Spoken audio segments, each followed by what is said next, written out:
They say every life has a price.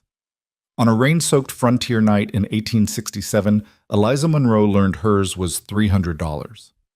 $300 for a woman who'd just given birth in chains. $300 for a mother whose child's first cries mixed with the jeers of drunken men. $300. And the quiet voice of a stranger who changed everything.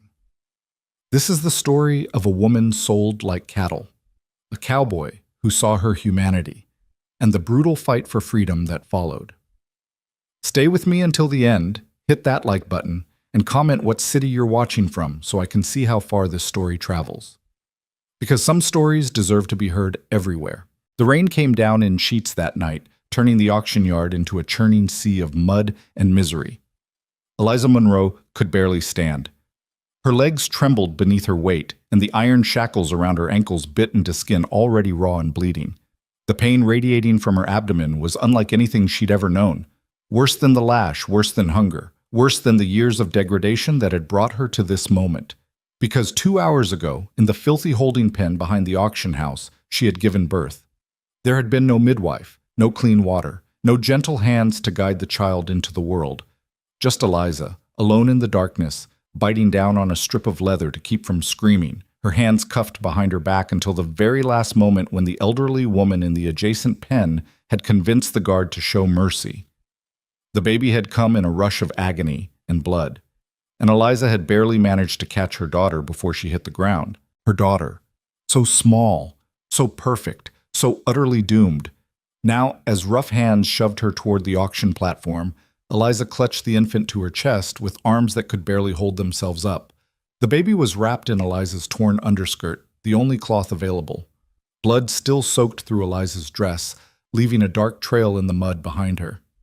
"Get up there, girl!" The auctioneer's assistant, a gap-toothed man named Roscoe, grabbed her arm and hauled her forward. Eliza's vision swam. Her knees buckled, but Roscoe caught her roughly, his fingers digging into her flesh. "Don't you dare fall!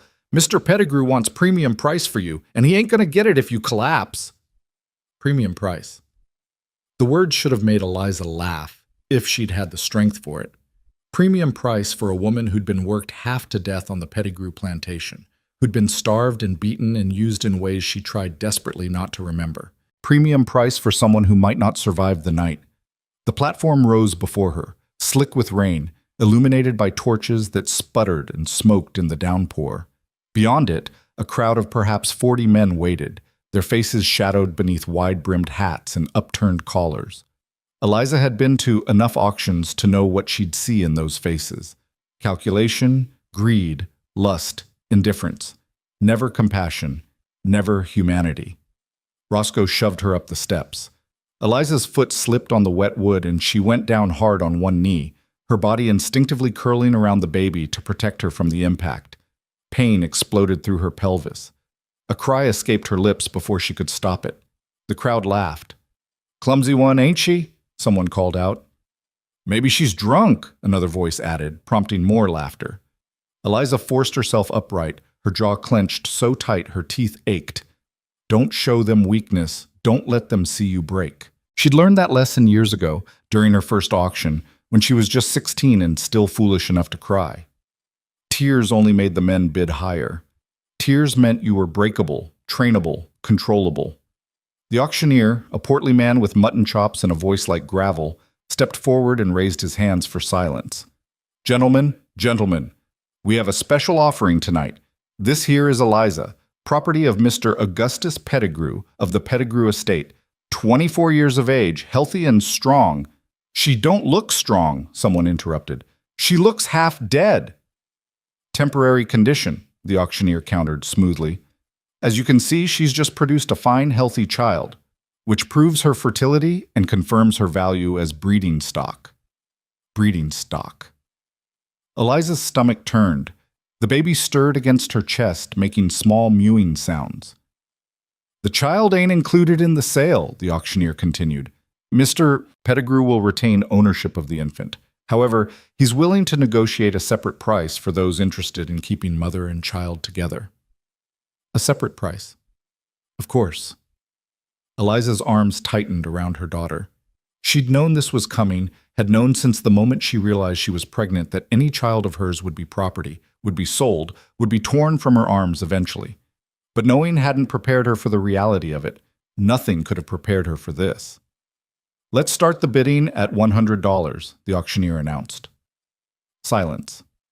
The rain drummed on the platform roof, a steady percussion that filled the absence of voices. The auctioneer's smile faltered. "Gentlemen, I assure you, this is a fine specimen. Once she's recovered from childbirth, She's bleeding all over your platform, Harris," a voice called out. "How do we know she ain't dying?" "She survived childbirth, didn't she? That's proof enough of her constitution." More silence. Eliza swayed on her feet, barely hearing the exchange. The world had narrowed to the small, warm weight in her arms, the rapid beating of her own heart, and the cold certainty that these were her daughter's last moments in her embrace. $50, someone finally offered, his tone bored. $50? The auctioneer looked personally offended. "Gentlemen, this woman is worth far more than—" "60, another voice cut in. "75. 80. The bidding continued, but it was lackluster, reluctant. Eliza recognized the pattern. They were waiting for her to collapse, to prove the skeptics right. And the truth was, she might. Her vision kept blurring at the edges. Her legs felt like they belonged to someone else. Only her grip on the baby remained strong, fueled by a desperation that transcended physical weakness. $100, the auctioneer said hopefully when the bidding stalled at 95. "Surely someone—" "I'll give you 200. The voice came from the back of the crowd, quiet but carrying clearly through the rain. Every head turned. Eliza blinked, trying to focus on the speaker, but all she could make out was a tall silhouette standing apart from the main group near the edge of the torchlight. 200? The auctioneer perked up immediately. "Well now, that's more like it. Do I hear 225? 250, the quiet voice said. A murmur ran through the crowd. This was unusual. Most buyers started low and worked their way up reluctantly. This man was driving the price up himself. "Excellent. Do I hear 300? The crowd fell silent. $300 was serious money, more than most field hands would earn in 2 years. For a woman in Eliza's condition, it was unheard of. $300. The auctioneer could barely contain his glee. Going once! Eliza stared at the shadowy figure. Who was he? Why was he doing this? Going twice! The rain intensified and lightning flickered in the distance, illuminating the stranger for just a moment. Eliza caught a glimpse of a weathered face beneath a wide hat, eyes that seemed to look directly at her, not through her, not at her body, but at her. "Sold!" The auctioneer's hammer came down with a crack. "To the gentleman in the back for $300. The crowd erupted in conversation, some men laughing, others shaking their heads at the fool who'd just overpaid so dramatically. Roscoe appeared at Eliza's side, grabbing her arm to lead her down from the platform. "Wait," Eliza gasped. "My baby?" "Mr. Pettigrew wants to see his property," Roscoe said, already reaching for the infant. "No!" Eliza twisted away, nearly losing her balance. "Please, just let me say goodbye. Hand over the child, girl, or I'll take it by force." Eliza looked down at her daughter's tiny face, at the eyes that hadn't yet learned to focus, at the mouth that moved in instinctive searching for milk Eliza's body wasn't yet producing. This was it, the last moment. She pressed her lips to the baby's forehead, breathing in her scent, memorizing the weight of her, the warmth, the absolute perfection of her existence. "I love you," Eliza whispered. "I love you, and I'm so sorry." Roscoe's hands closed around the baby. Eliza's arms were empty. The cold air rushed in where warmth had been. Somewhere deep inside her chest, something broke with such finality that she thought she might actually die from it. "Move," Roscoe ordered, pushing her toward the steps. Eliza moved.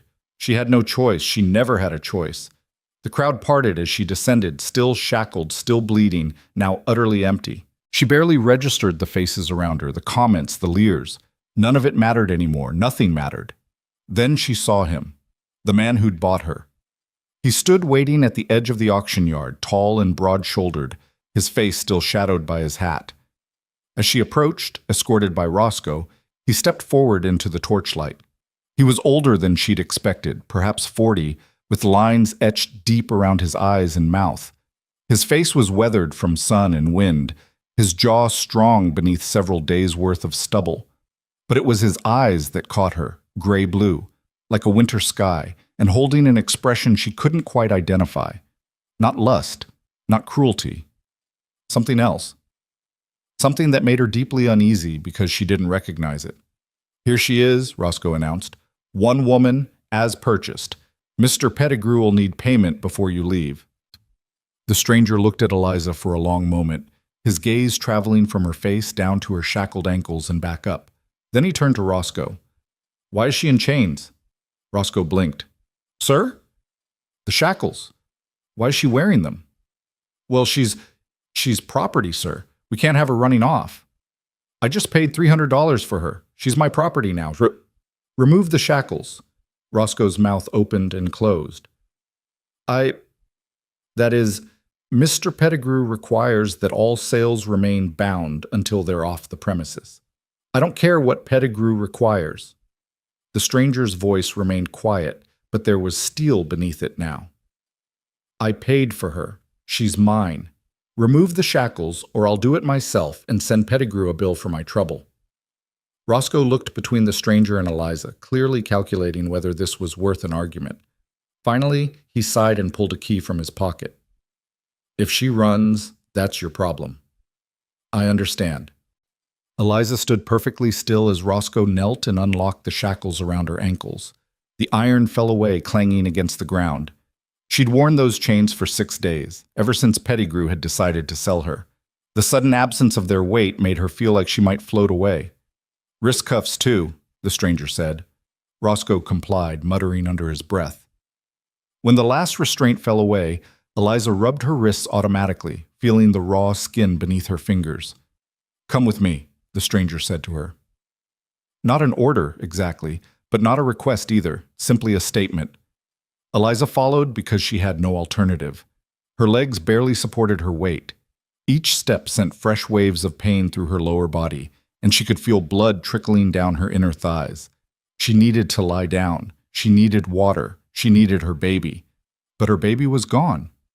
The stranger led her to a covered wagon parked at the far edge of the auction yard. It was well maintained, the canvas clean and taut over the wooden frame. A pair of horses stood hitched to it, their heads lowered against the rain. "Get in the back," the stranger said, moving to the rear of the wagon and unfastening the canvas flap. Eliza hesitated. This was the moment, she thought distantly, when whatever he'd really bought her for would become clear. Men didn't pay $300 without expecting a return on their investment, but when she didn't move, he simply gestured again. "Please, you need to get out of this rain before you catch your death." Slowly, painfully, Eliza climbed into the wagon. The interior was dry and relatively clean, containing several crates and barrels, some coiled rope, and a pile of blankets. The stranger climbed in behind her, and Eliza tensed, her heart hammering. He moved past her to one of the crates and opened it, pulling out a folded piece of canvas. "Lie down," he said, spreading it over the wagon bed. "On this, it'll keep the blood from soaking into the wood." Eliza stared at him. "You need to rest," he continued, his tone matter-of-fact. "And I need to examine you to make sure you're not bleeding internally. I've delivered cattle and horses through difficult births. Human anatomy isn't so different." You want to examine me?" Eliza's voice came out as barely more than a whisper. "I want to make sure you're not dying," he corrected. "There's a difference." He pulled out another crate, this one containing what looked like medical supplies, clean cloth, a bottle of something clear, a needle, and thread. "I won't touch you more than necessary, and I'll explain everything I'm doing before I do it. But we need to stop that bleeding, and we need to do it now. Understood?" Eliza nodded slowly. She didn't understand any of this, but she was too exhausted and in too much pain to argue. She lowered herself onto the canvas, trying not to cry out, as her body protested the movement. The stranger, her owner, she reminded herself bitterly, moved around the wagon with practiced efficiency, lighting a small lantern that cast warm light over the interior. "I'm going to raise your skirt," he said, not looking at her face. just enough to see the source of the bleeding. Then I'm going to clean the area with this. He held up the bottle. It's going to hurt, but it'll prevent infection. True to his word, he explained each step before performing it. He was neither rough nor unnecessarily gentle, his hands impersonal and efficient. Eliza stared at the canvas ceiling, focusing on breathing through the pain as he worked. You're torn, he said after a moment. Not badly, but enough to need stitches. The bleeding is heavy but not critical. You'll survive this. Eliza said nothing. Survival had never been the question. The question was whether survival was worth it. The stranger cleaned and stitched with the same efficiency he'd shown in everything else. Eliza bit down on her lip to keep from screaming, tasting blood. When he finished, he pulled her skirt back down and covered her with a blanket. There, he said. You should rest now. We have a long journey ahead of us. Where? Eliza managed to ask. My ranch. 3 days' ride from here, up in the high country. 3 days. 3 days away from the only place that might hold her daughter. Panic surged through Eliza's exhaustion. My baby. I know, he said quietly. He moved to sit near the wagon opening, his back to her, giving her privacy. I asked about her. And? Pettigrew already sold her, to a couple heading east. They left an hour ago. The words hit Eliza like a physical blow. Already sold. Already gone. She'd known it would happen, had known from the moment of her daughter's birth, but knowing and experiencing were two different things. Did they... Eliza's voice broke. Did they seem kind? The stranger was quiet for a long moment. I don't know, he finally admitted. I'm sorry. Eliza closed her eyes, hot tears sliding down her temples into her hair. She wanted to scream, to rage, to tear the world apart with her bare hands. But she had no strength for any of it, so she just lay there, trembling, while grief consumed her from the inside out. What's your name? The stranger asked after a while. Eliza. Her voice sounded hollow. Eliza Monroe. Eliza Monroe, he repeated, as if testing the weight of it. I'm Caleb Holt. She didn't respond. What was there to say? Nice to meet you. Thank you for purchasing me. The entire situation was so absurd, so horrific, that social niceties seemed meaningless. I'm going to settle the bill with Pettigrew, Caleb said, standing. Then we'll leave. Try to rest. He dropped from the wagon and disappeared into the rain, leaving Eliza alone with her thoughts and her grief. Rest. As if rest were possible. As if she could close her eyes and not see her daughter's face. As if the absence in her arms didn't scream louder than any sound. But her body, pushed far beyond its limits, had other ideas. Despite everything, Eliza felt her eyes growing heavy. The pain medication Caleb had given her, she hadn't even noticed him administering it, was pulling her down into darkness. Her last conscious thought before sleep claimed her was a question. What kind of man pays $300 for a woman he doesn't intend to use? What? When Eliza woke, the wagon was moving. The rocking motion sent fresh waves of pain through her body, but it was bearable now, dulled by whatever medicine Caleb had given her. Pale morning light filtered through the canvas, telling her that hours had passed. The rain had stopped. She pushed herself upright slowly, biting back a groan. Every muscle in her body ached. The stitches pulled uncomfortably, and her breasts had begun to swell with milk her daughter would never drink. The thought brought fresh tears, but Eliza blinked them back. She'd cried enough. Tears changed nothing. You're awake. Eliza looked toward the front of the wagon. Caleb sat on the driver's bench, his back visible through the gap in the canvas. He hadn't turned around. How long was I asleep? Eliza asked. About 6 hours. We're maybe 20 miles from the auction yard. I wanted to put some distance between us and Pettigrew's territory before stopping. Why? Caleb was quiet for a moment, the reins loose in his hands as the horses plodded steadily forward. Because men like Pettigrew sometimes change their minds about sales, especially when they're drunk and angry. I wanted to make sure we were well clear before he had time for regrets. Eliza absorbed this. You think he might come after me? I think it's better to be cautious. She considered this, then asked the question that had haunted her brief sleep. Why did you buy me? I needed help at the ranch. There are easier ways to get help than spending $300 at an auction. Probably. So why? Caleb sighed, and for the first time, Eliza heard weariness in his voice. Because you looked like you needed someone too. The simplicity of the answer left Eliza speechless. She waited for the rest, the conditions, the expectations, the debt she would now owe. But Caleb said nothing more, just kept his attention on the road ahead. Finally, Eliza spoke again. What do you expect from me? Expect? You paid $300. That's a lot of money. You must want something in return. Caleb was quiet for so long that Eliza thought he might not answer. Then, I expect you to heal, to eat, to regain your strength. After that, if you're willing, I could use help with the household tasks and maybe the garden. I'm not much for cooking or cleaning, and the ranch has gotten away from me in those areas. But that's optional. If you'd rather not, I won't force you. Optional, Eliza repeated flatly. Nothing is optional when you're property. You're not property. You own me. By law, I'm property. Law and morality aren't always the same thing. Caleb's voice hardened slightly. I don't believe in slavery, Eliza. I never have. What I did last night, buying you, it goes against everything I stand for, but I couldn't walk away and leave you there. So you bought me to, what? Free me? Eventually, yes. But freedom papers take time to process, especially out here on the frontier. And in the meantime, you need somewhere safe to recover. My ranch can be that place. No strings attached. Eliza wanted to believe him. She wanted it so badly that it terrified her, because hope was the cruelest thing you could give someone who'd learned to live without it. I don't believe you, she said. I don't blame you. Caleb shifted on the bench. I wouldn't believe me either, in your position. All I can do is show you through my actions. Time will prove whether I'm telling the truth. The wagon rolled on, wheels creaking, horses snorting occasionally. Eliza lay back down, staring at the canvas ceiling, trying to reconcile the impossible situation she'd found herself in. Can I ask you something? She said after a while.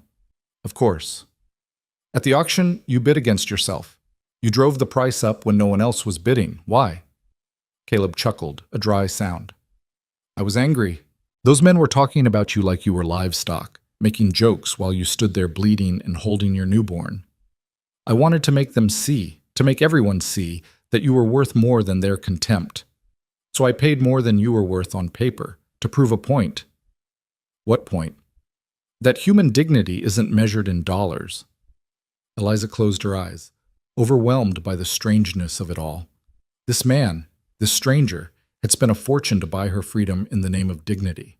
It made no sense. People didn't do things like that. There had to be an angle, a hidden purpose. But as the hours passed and Caleb made no move toward her, no demands, no hints of expectation, Eliza began to wonder if perhaps, impossibly, he might actually mean what he said.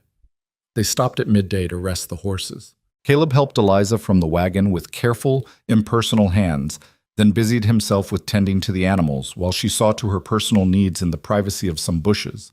Her body protested every movement, but the pain was manageable now, a constant ache rather than the searing agony of the previous night. When she returned to the wagon, Caleb had laid out a simple meal: bread, cheese, dried meat, and water from a canteen. Eat, he said simply, then moved away to give her space. Eliza ate mechanically, tasting nothing. The food sat heavy in her stomach, but she forced it down anyway. She needed to maintain her strength, needed to be ready for whatever came next. After the meal, they continued on. The landscape gradually changed from flat prairie to rolling hills, the vegetation becoming denser. Caleb pointed out landmarks occasionally, a distinctive rock formation, a creek that flooded every spring, the ruins of an abandoned homestead. Eliza listened but said little, conserving her energy. As evening approached, Caleb guided the wagon off the main road onto a smaller trail that wound through a stand of cottonwood trees. We'll camp here tonight, he said. There's a stream nearby where you can wash if you'd like. The thought of washing away the dried blood and filth was almost overwhelming in its appeal. Eliza nodded. Caleb set up a simple camp with practiced efficiency. A fire for warmth and cooking, the wagon positioned to block the wind, blankets and supplies arranged for comfort. He showed Eliza the path to the stream, handed her a bar of soap and a clean shirt from his pack, then retreated to the opposite side of camp to tend the horses. The water was shockingly cold, fed by mountain snowmelt even in late summer. Eliza stripped off her ruined dress and waded in, gasping at the temperature. But the cold was cleansing, shocking her system back to full alertness. She scrubbed her skin until it was raw, washing away blood and dirt and the phantom feeling of being handled like merchandise. The clean shirt Caleb had given her fell to her knees, soft cotton that smelled of wood smoke and sage.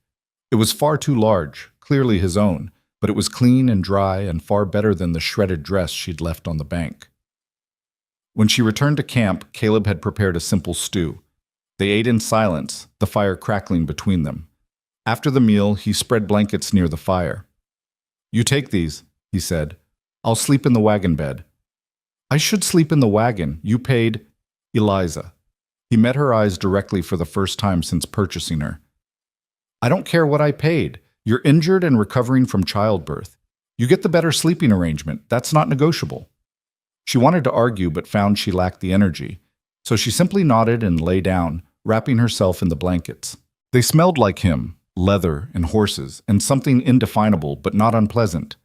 The fire was warm, her stomach was full, her body was clean. She should have felt relief, but all she felt was the crushing absence where her daughter should have been. "Caleb?" she said into the darkness. "Yes?" "Do you have children?" Long silence. Then, "I did. A son. He died 3 years ago. Fever took him in the winter." "I'm sorry." "So am I." More silence. Then Caleb spoke again, his voice rough. "I know what it's like, Eliza, to have your child torn away from you. Maybe not in the same way, but I know the grief. It doesn't go away, but it does become bearable. Eventually." Tears slipped down Eliza's cheeks, hot against her cold skin. She didn't even have a name. Then give her one.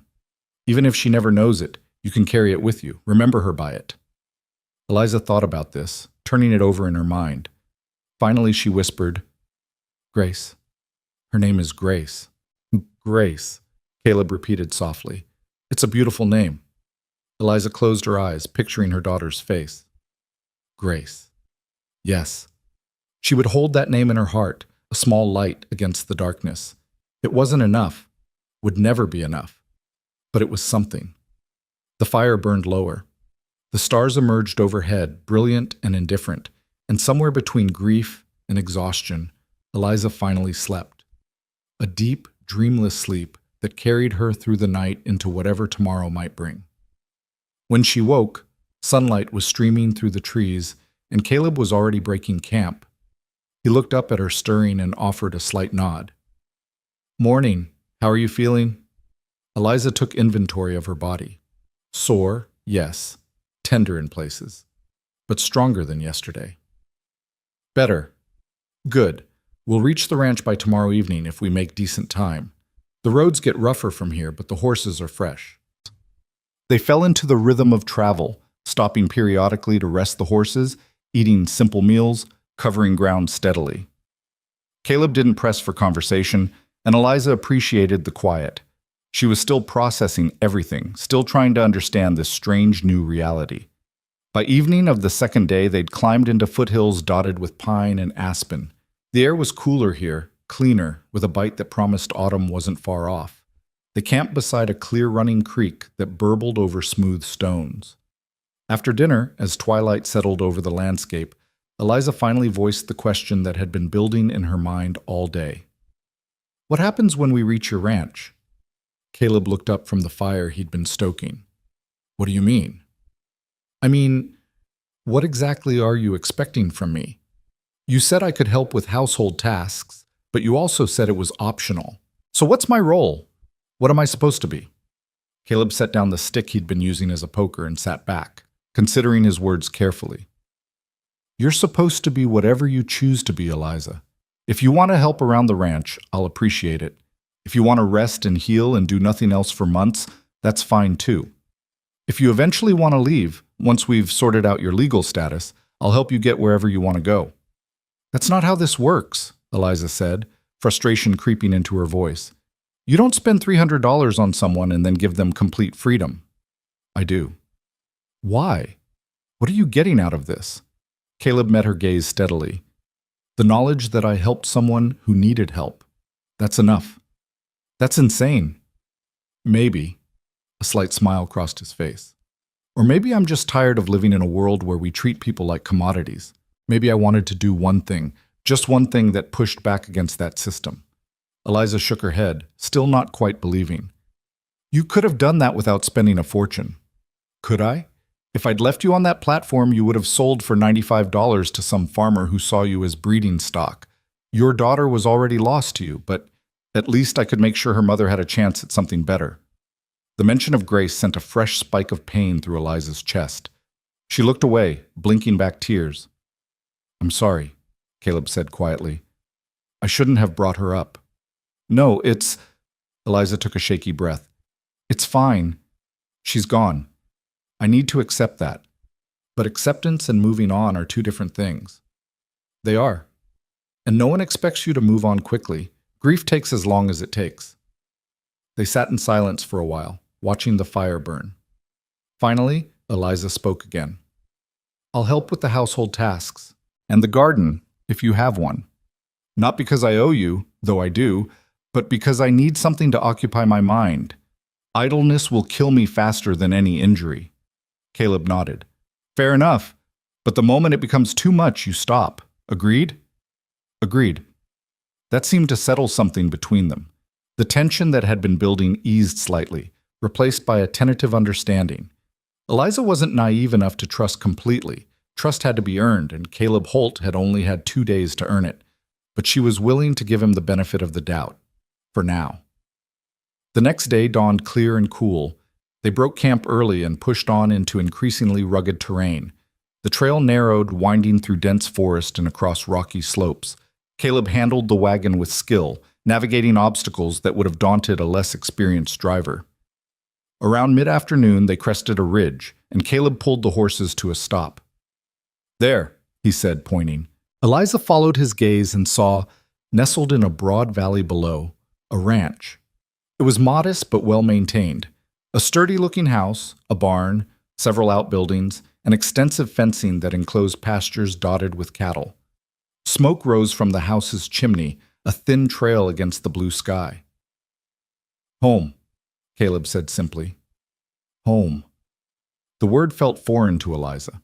She'd never had a home, not really, just places she'd been kept, places she'd worked, places she'd survived. Could this place be different? They descended into the valley as the sun began its slide toward the western peaks. By the time they reached the ranch house, long shadows stretched across the yard. Caleb helped Eliza down from the wagon, and she stood for a moment, taking it all in. The house was larger than it had appeared from the ridge, 2 stories, with a wide porch wrapping around the front. The barn was substantial, clearly built to withstand harsh winters. Everything spoke of care and attention, of a man who took pride in his work. Let me show you inside, Caleb said, carrying her small bundle of belongings, which consisted only of the clean shirt and a few items he'd bought for her at a trading post they'd passed. The interior of the house was clean but Spartan. A main room served as kitchen and living area, with a large stone fireplace dominating one wall. Sturdy furniture, a table, chairs, a rocking chair, occupied the space. Doors led to other rooms, and a staircase climbed to the second floor. There are 3 bedrooms upstairs, Caleb said. You can take your pick of the 2 smaller ones. My room is the one at the end of the hall. The door stays closed, and you're welcome to do the same with yours. Eliza nodded, looking around. It's nice. It's functional. I'm not much for decoration. He set her bundle on the table. Why don't you rest while I tend to the horses and unload the wagon? Dinner will be simple tonight. I'm too tired for anything elaborate. I can cook, Eliza offered. You can barely walk. Rest. That's an order. Eliza bristled at the word order, but saw the slight smile playing at the corner of Caleb's mouth and realized he was being intentionally ironic. An order to rest. It was absurd enough to be almost funny. Fine, she said, but tomorrow I start earning my keep. We'll see how you feel tomorrow. Caleb headed outside, leaving Eliza alone in the house. She climbed the stairs slowly, her body protesting each step. The first bedroom she checked was small but comfortable, with a real bed. An actual bed with a mattress and pillows and quilts. Eliza stared at it in disbelief. She couldn't remember the last time she'd slept on anything softer than a wooden pallet. She sat on the edge of the bed tentatively, half expecting it to collapse, or for someone to rush in and tell her she had no right to such luxury. But the bed held, and no one came. Slowly, carefully, Eliza lay back, her head sinking into the pillow. The quilt smelled of lavender and sunshine. The mattress cradled her aching body. And for the first time in years, for the first time since Grace's birth, Eliza felt something that might have been the distant cousin of safety. It wouldn't last. She knew that.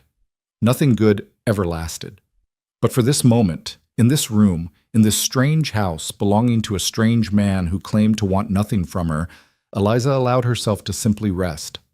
Outside, she could hear Caleb moving around, unhitching the horses, the familiar sounds of ranch work. Inside, the house settled around her with small creaks and sighs. Eliza closed her eyes, her hand unconsciously moving to her empty abdomen where Grace had once grown. "I'm still here," she whispered to the absent child. "I'm still here, and I'll remember you every day. I promise." The light faded from the window. The house grew quiet, and Eliza Monroe, sold and bought and freed in the space of 3 days, allowed herself to hope, just a little, that maybe, impossibly, things could be different here. Maybe she could be different here. Maybe this was the beginning of something other than survival. Maybe. The first morning at the ranch, Eliza woke to sunlight streaming through unfamiliar windows and the sound of a rooster crowing in the distance. For a confused moment, she didn't know where she was. Then memory crashed back. The auction, the journey, Caleb Holt, and the strange new existence that felt more like a fever dream than reality. She sat up slowly, testing her body's limits. The pain had diminished to a dull ache, and the bleeding had slowed considerably. Her breasts were swollen and tender, milk still coming in for a baby who would never nurse. Eliza pressed her hands against them, willing the pain to be physical only, but it radiated straight to her heart where Grace's absence lived like an open wound. A soft knock at the door startled her. "Eliza, you awake?" Caleb's voice, careful and respectful. "Yes. I've made breakfast. When you're ready, come down. No rush." She heard his footsteps retreat down the hallway. Eliza looked around the room, at the simple dresser, the wash basin with fresh water, the clean towel folded beside it. Someone had placed these things here while she slept. Caleb, she realized. A man who owned her but knocked on her door and gave her time and space and privacy. It made no sense. Eliza washed her face and hands, then made her way downstairs. The kitchen smelled of coffee and frying bacon, scents so normal and domestic that they seemed to belong to someone else's life. Caleb stood at the stove, his back to her, spatula in hand. "Sit," he said without turning around. "Eggs will be ready in a minute." Eliza sat at the table watching him work. He moved with the easy competence of someone long accustomed to caring for himself. When he set a plate before her, eggs, bacon, fresh bread with butter, she stared at it. "Something wrong?" he asked. "This is a lot of food. You need to rebuild your strength. Eat." Eliza picked up her fork, then hesitated. "Aren't you eating?" "Already did. I've been up since dawn." He poured her coffee, added cream without asking if she wanted it, and set the cup beside her plate. "I have work to do in the north pasture today. Fence needs mending before the cattle break through. You're welcome to come along if you're feeling up to it, or you can stay here and rest. Your choice." That word again. Choice. Eliza took a bite of eggs, chewing slowly. They were perfectly cooked, seasoned just right. When was the last time someone had cooked for her? When was the last time she'd eaten food that wasn't scraps or gruel? "I'd like to come," she heard herself say. "If I can help." Caleb studied her for a moment. "You're still recovering. I'm stronger than I look." "I don't doubt that, but there's no shame in resting when you need to." "I need to work," Eliza said firmly. "Sitting idle will drive me mad." Something flickered in Caleb's eyes, understanding perhaps, or recognition. He nodded. "All right, but the moment you need to stop, you tell me. Agreed?" "Agreed." After breakfast, Caleb showed her around the ranch properly. The barn housed 6 horses. including the two that had pulled the wagon. There were chickens in a coop, pigs in a pen, and 2 milk cows in a small paddock near the house. The cattle, maybe 200 head, Caleb estimated, grazed in the larger pastures beyond. "It's a lot for one man," Eliza observed. "It is. I had help until last spring, a couple of ranch hands who worked the place with me, but one got married and moved to town, and the other headed to California chasing gold rumors." Caleb shrugged. "I've been managing alone since then, but it's getting harder. Why I mentioned needing help." They loaded tools and fence posts into a small wagon hitched to a single horse, then set out across the property. The morning was cool and clear, the kind of day that made Eliza understand why people spoke of the West with such longing. Wide open spaces, clean air, mountains rising in the distance like sentinels watching over the valley. The broken fence was about a mile from the house, where several posts had rotted through and the wire sagged dangerously low. Caleb set to work digging out the old posts while Eliza gathered the tools and materials he needed, anticipating what he'd ask for before he spoke.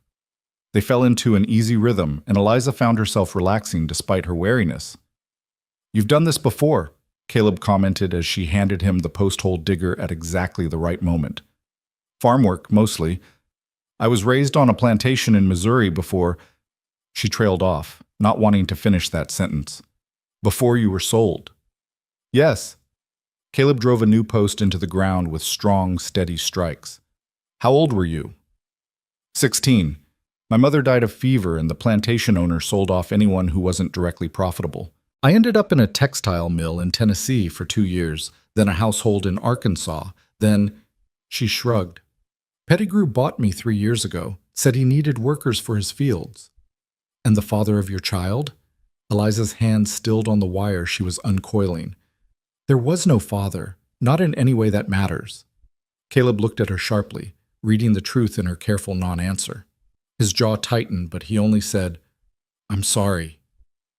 They worked in silence for a while. Eliza appreciated that he didn't press for details, didn't offer empty platitudes. He simply acknowledged her pain and moved on, giving her the dignity of privacy. By midday, they'd replaced 4 posts and restrung the wire. Eliza's body was protesting, the stitches pulling uncomfortably, but she refused to stop. The physical labor was cleansing somehow, burning away some of the helpless fury that had been building inside her since Grace's birth. Caleb finally called a halt when he noticed her favoring her left side. "That's enough for today. We'll finish the rest tomorrow." "I can keep going." "I know you can, but you shouldn't." He started packing up the tools. "Besides, I'm hungry. Let's head back." Lunch was simple: cold meat, cheese, bread, and apples from the cellar. They ate on the porch, watching the cattle graze in the distance. Eliza found herself studying Caleb when he wasn't looking, trying to understand this man who defied everything she'd learned about how the world worked.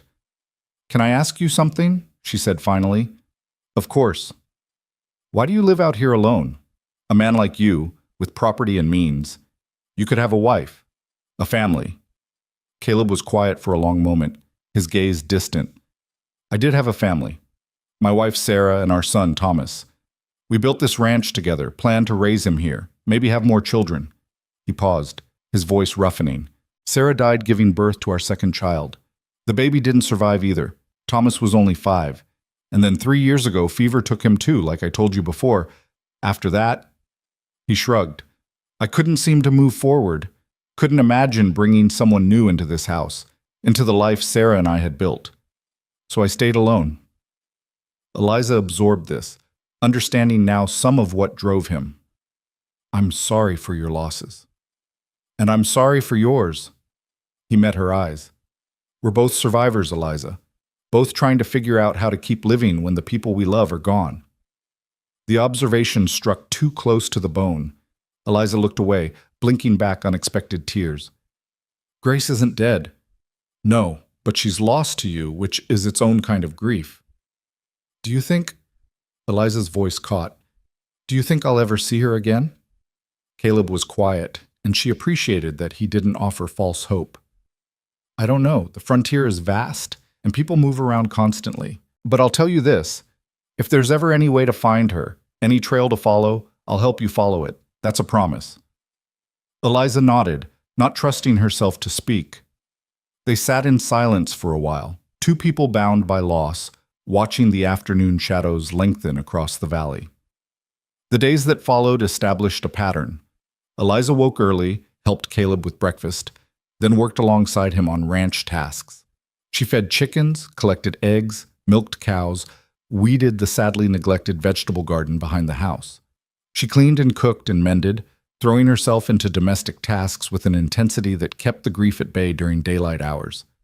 Caleb never demanded her help, never expected it, which somehow made Eliza want to give it more freely. He treated her like a partner rather than property, asking her opinion on ranch decisions, listening when she spoke, respecting her boundaries. When she needed space, he gave it. When she needed company, he provided it without being asked. It was disturbing how quickly Eliza began to rely on this routine, this strange domestic normalcy. She kept waiting for the other shoe to drop, for Caleb to reveal his true intentions, but days turned into weeks and nothing changed. He remained respectful, kind, and utterly committed to treating her as a free person despite the legal reality. One evening, about 3 weeks after her arrival, Eliza was washing dishes when Caleb came in from the barn carrying a wooden box. "I have something for you," he said, setting the box on the table. Eliza dried her hands, eyeing it warily. "What is it?" "Open it and see." She lifted the lid carefully. Inside were fabric, thread, needles, and several spools of ribbon in different colors. Sewing supplies, enough to make several garments.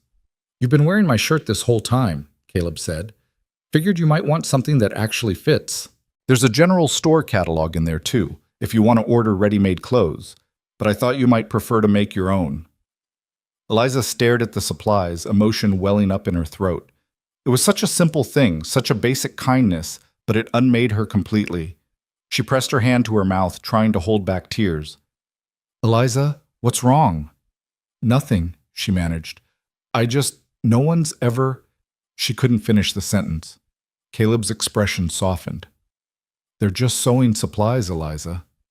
"No?" She shook her head. "They're not. They're proof that you see me as a person who deserves to choose her own clothes and make her own decisions, and—" The tears spilled over. "I don't know how to accept this. Any of this. Every kindness you show me feels like a debt I can never repay." "There is no debt." Caleb pulled out a chair and sat down, gesturing for her to do the same. When she complied, he leaned forward, his expression serious. "Listen to me carefully, Eliza. You don't owe me anything. Not gratitude, not labor, not loyalty, nothing. What I did, buying you, bringing you here, I did for my own conscience, not to put you in my debt. If you choose to stay and help with the ranch, I'm grateful. If you choose to leave once the freedom papers come through, I'll help you go. Either way, you're free. Do you understand?" "I want to understand," Eliza said quietly. "But it's hard to believe. My whole life, every kindness has come with a price. Every gift has been a chain in disguise. Not this time." They sat in silence, the evening light fading through the windows. Finally, Eliza reached out and touched the fabric in the box, feeling its texture. "Thank you," she said softly. "For the supplies. For everything." Caleb nodded, standing. "You're welcome. Now, I'm going to check on the horses one more time before bed. Take your time looking through that." After he left, Eliza pulled out the fabric, a practical calico print in deep blue, soft cotton in cream, and heavier material for work dresses. There was even a length of fine lawn that could be made into undergarments. Caleb had thought of everything, which meant he'd paid attention to what she needed. The realization was both touching and unsettling. That night, Eliza lay awake in her bed, listening to the house settle around her. Down the hall, she could hear Caleb moving around in his room, the floorboards creaking under his weight. She thought about what he'd said, about there being no debt. Could it really be that simple? Could she truly be free here? Free to choose? Free to leave if she wanted? The problem was, she was starting to realize she didn't want to leave. Not yet. Maybe not ever. And that terrified her more than anything else. The next day brought an unexpected visitor. Eliza was working in the garden when she heard hoofbeats approaching. She looked up to see a rider cresting the hill, a man in his 50s with silver hair and a marshal's badge glinting on his chest. Eliza's blood ran cold. Lawmen meant trouble. They always did. Caleb emerged from the barn, wiping his hands on his pants. Marshal Dawson, this is a surprise. Holt! The marshal dismounted, his eyes scanning the property before landing on Eliza. Heard you made an interesting purchase a few weeks back. Wanted to see for myself. News travels fast. It does when you spend $300 at a frontier auction. Dawson's gaze remained fixed on Eliza. That her? Eliza stood frozen, her hands clenching in the folds of her borrowed shirt. This was it. This was where Caleb's true intentions would be revealed. The lawman would take her back, or Caleb would assert his ownership, or, her name is Eliza Monroe, Caleb said calmly. And yes, she's staying here while we process her freedom papers. Dawson's eyebrows rose. Freedom papers? Holt, you do know that slavery is still legal in these territories? I'm aware. I'm also aware that I have the right to free anyone I own, provided the paperwork is properly filed. Which can take months, years even. Then it takes years. Caleb's voice hardened. But it will happen. The marshal studied them both for a long moment. Then he surprised Eliza by smiling. Relax, both of you. I'm not here to cause trouble. Actually, I'm here to help. Help how? Caleb asked cautiously. You're not the only one who thinks this whole system is rotten, Holt. I've been looking for ways to speed up the manumission process for cases like this, and I think I found one. He pulled a folded document from his saddlebag. This is a territorial exemption form. If you file it with the court, along with a notarized statement of intent to free, it can bypass some of the usual waiting periods. Caleb took the document, scanning it quickly. This is legitimate? As legitimate as anything in this territory. Won't make her free overnight, but it'll cut the process down to a few months instead of years. Dawson looked at Eliza. You understand what this means, Miss Monroe. Once this is filed, you'll be in a kind of legal limbo. Not quite free, not quite enslaved. Some people might try to take advantage of that. Eliza found her voice. People have been taking advantage of me my whole life, Marshal. At least this way there's an end in sight. Dawson nodded approvingly. Smart woman. Holt, you'll need to get this notarized in town. I'd recommend doing it soon before anyone gets ideas about challenging your ownership. Like who? Caleb's tone sharpened. Like Augustus Pettigrew. Dawson's expression darkened. Word is he's been drinking heavily since your purchase. Saying you made him look like a fool, drove up the price just to humiliate him. Man like that, with that much pride, he might try to cause problems. Eliza's stomach dropped. She'd thought she was safe here, far from Pettigrew's reach. But if he came looking for her, if he tried to reclaim her... Let him try, Caleb said coldly. I have a bill of sale, properly witnessed and recorded. He has no legal claim. Legal claim and actual claim are two different things on the frontier, Holt. You know that as well as I do. Dawson mounted his horse. Just be careful, both of you, and get those papers filed soon. After the marshal left, Eliza and Caleb stood in the yard, the weight of the warning settling over them. He won't come here, Caleb said, but he sounded like he was trying to convince himself. Pettigrew is a coward. He only strikes when he has overwhelming force on his side. You don't know him like I do, Eliza said quietly. When he drinks, he gets mean. And when he gets mean, he doesn't care about consequences. Caleb looked at her, seeing the fear she was trying to hide. Then we'll be ready. I'll ride to town tomorrow and file the papers, and I'll make sure we have guns loaded and accessible just in case. You'd fight for me? The question slipped out before Eliza could stop it. Yes, Caleb said simply. I would. That night, Eliza couldn't sleep. She kept imagining Pettigrew's face, his hands, the way he'd looked at her with such contempt when he'd ordered her sold.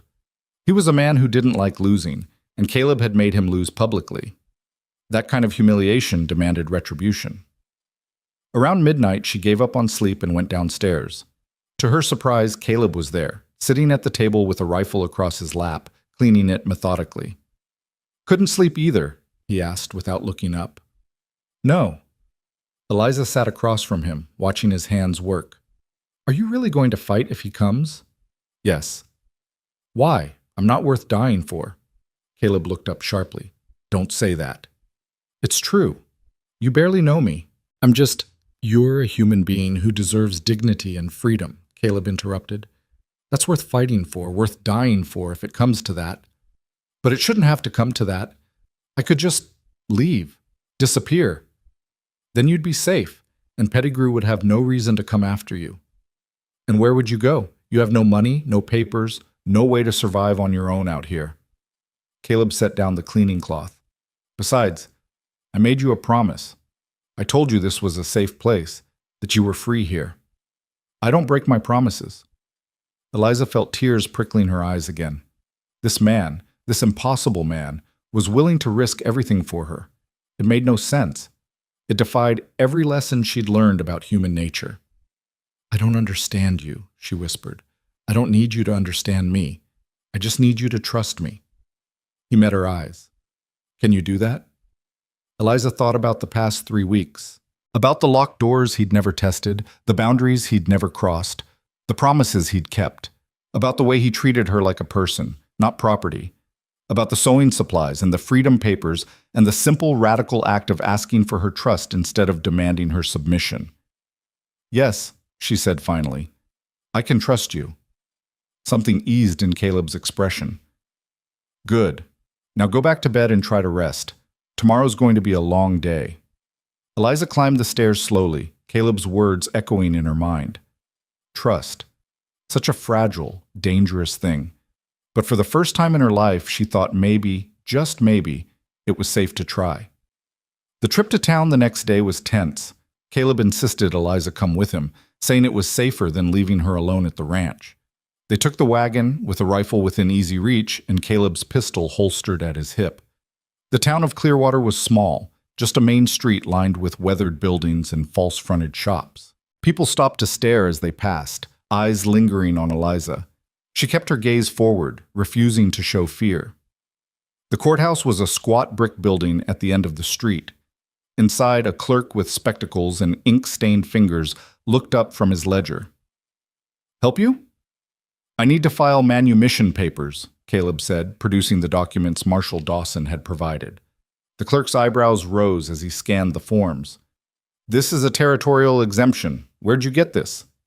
From someone who knows how to use it. Can you file it or not? The clerk hesitated, then shrugged. I can file it, but you'll need a notary to witness your signature, and that'll cost you $5. Fine. The process took an hour, filled with bureaucratic ritual and careful documentation. Eliza stood silent throughout, trying to believe that these pieces of paper would actually change her life. When the clerk finally stamped the final document and handed Caleb a receipt, Eliza felt something shift inside her. Not freedom, not yet, but the possibility of it. As they left the courthouse, a voice called out from across the street, Well, well, if it ain't the high-minded Mr. Holt. Eliza's blood turned to ice. She knew that voice. A man detached himself from the shadows of a saloon doorway. He was in his 40s, with a florid face and the thick build of someone who'd lived well at others' expense. Augustus Pettigrew. Caleb's hand moved to his pistol. Pettigrew. Heard you were in town. Thought I'd come say hello. Pettigrew's eyes slid to Eliza, and his smile turned cruel.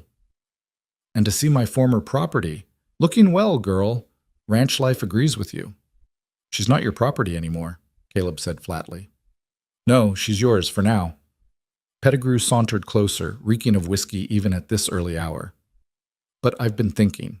That sale might not have been entirely legal. I was drunk, you see. Couldn't have been thinking clearly when I accepted your bid. You were sober enough to take my money. Details. Pettigrew waved a hand dismissively. Point is, I'm considering challenging the sale, getting my property back. The sale is recorded and legal. You have no grounds. Maybe, maybe not. Frontier law is flexible, Holt, especially when the right people are persuaded. Pettigrew's smile widened. How much did you really pay for her? $300? I'll give you $400 to sell her back to me. Right now. That's a $100 profit for a few weeks' use. Eliza's hands clenched into fists. Use, as if that's all she'd been doing here. She's not for sale, Caleb said, his voice dangerously quiet. Everything's for sale. Name your price. There is no price. She's a human being, not livestock. Pettigrew laughed, a harsh sound that drew attention from passers-by. Human being. She's a slave, Holt. Property. And you're a fool if you think some paperwork is going to change that. The paperwork is already filed. In a few months, she'll be legally free. So whatever you're planning, you're too late. The smile dropped from Pettigrew's face, replaced by cold rage. You think you're better than me? You think you're some kind of savior? You're not. You're just a lonely widower who bought himself a woman because you can't get one any other way. Caleb's jaw tightened, but he kept his voice level. We're done here. Come on, Eliza. He took her arm gently, guiding her toward the wagon. Pettigrew called after them. This isn't over, Holt. I'll see you ruined for this. You and that whore both. Caleb spun, and for a moment Eliza thought he might actually draw his gun. But he just stared at Pettigrew with such contempt that the other man actually took a step back. If you come near my ranch, Caleb said, each word deliberate and cold, I will defend my property and everyone on it.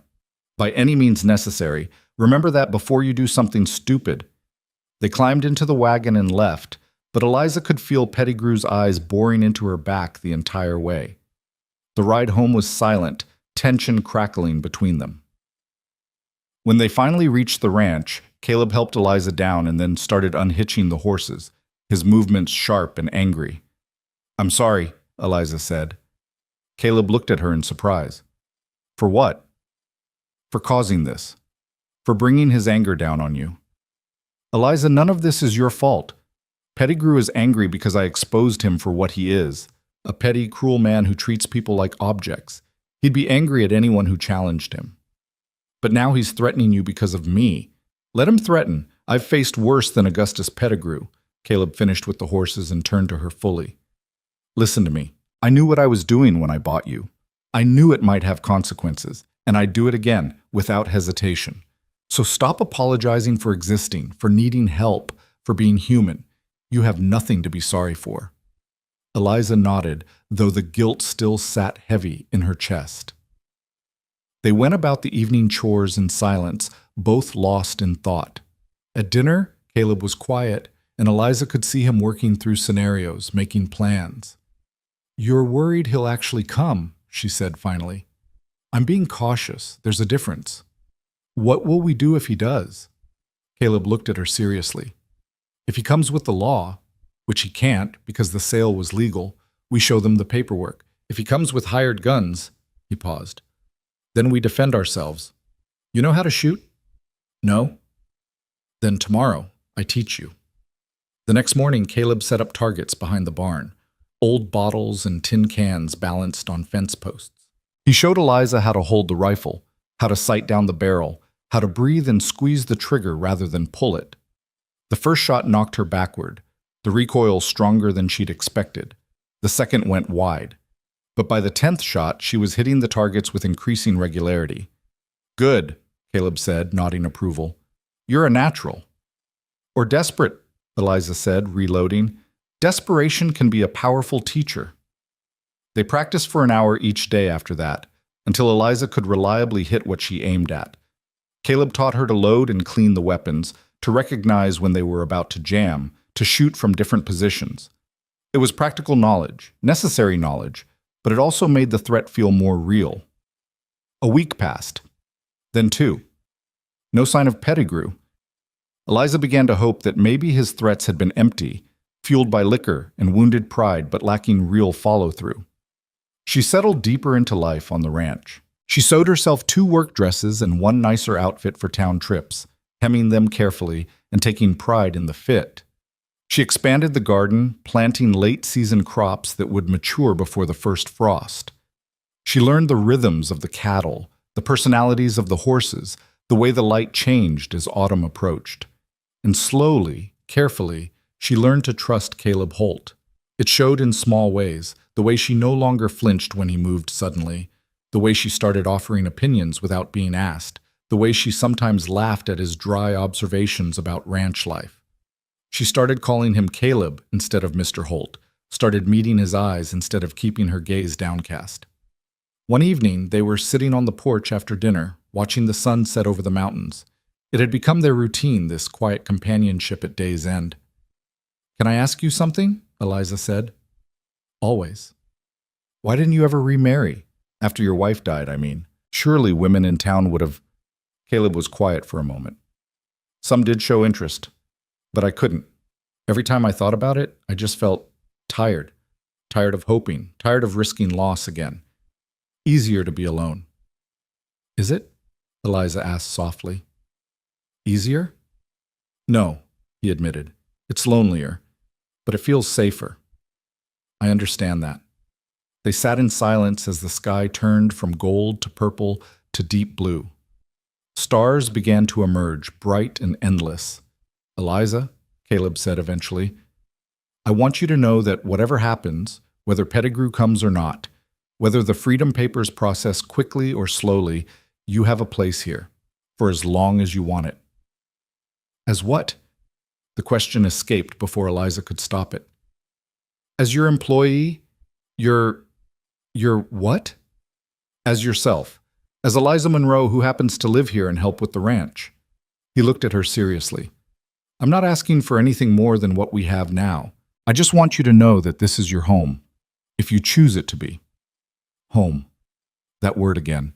Eliza felt it settling into her bones, taking root despite her fear. Thank you, she whispered. Caleb nodded, returning his gaze to the darkening sky. And Eliza allowed herself to believe just a little more that maybe freedom could be more than a legal status. Maybe it could be this: a porch, a sunset, a man who asked for nothing but gave everything, and the slow, terrifying, wonderful possibility of choosing her own life. The peace lasted exactly 3 more days. Then, on a clear autumn morning, 4 riders appeared on the ridge overlooking the ranch. Eliza saw them first. She was hanging laundry when something made her look up, some instinct honed by years of watching for danger. The rider sat motionless, silhouetted against the bright sky, clearly watching the ranch. Her blood ran cold. Caleb! She dropped the sheet she'd been hanging and ran toward the barn where he was working. Caleb, there are men on the ridge!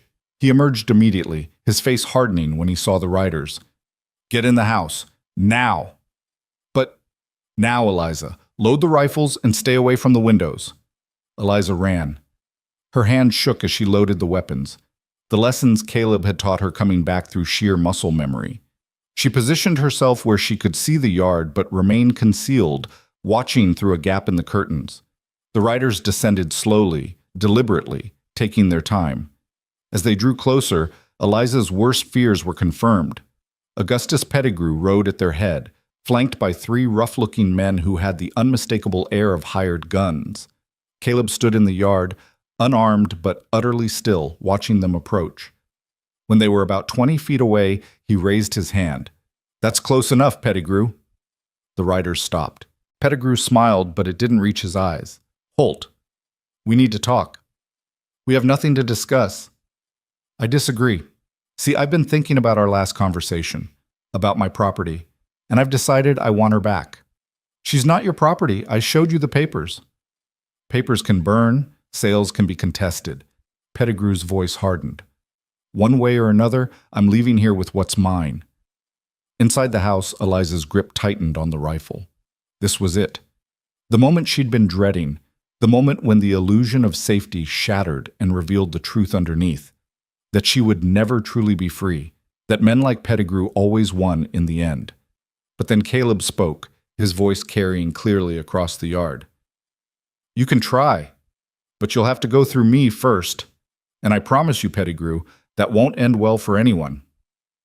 The confrontation had begun, and Eliza knew with absolute certainty that before it ended, blood would be spilled. The only question was whose. Pettigrew's smile widened into something cruel and predatory.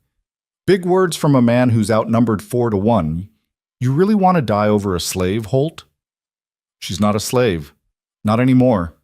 Caleb's voice remained steady, but Eliza could see the tension in his shoulders, the way his hand hovered near his hip where his pistol should have been. And if you're planning violence, you should know the marshal's been informed of your threats.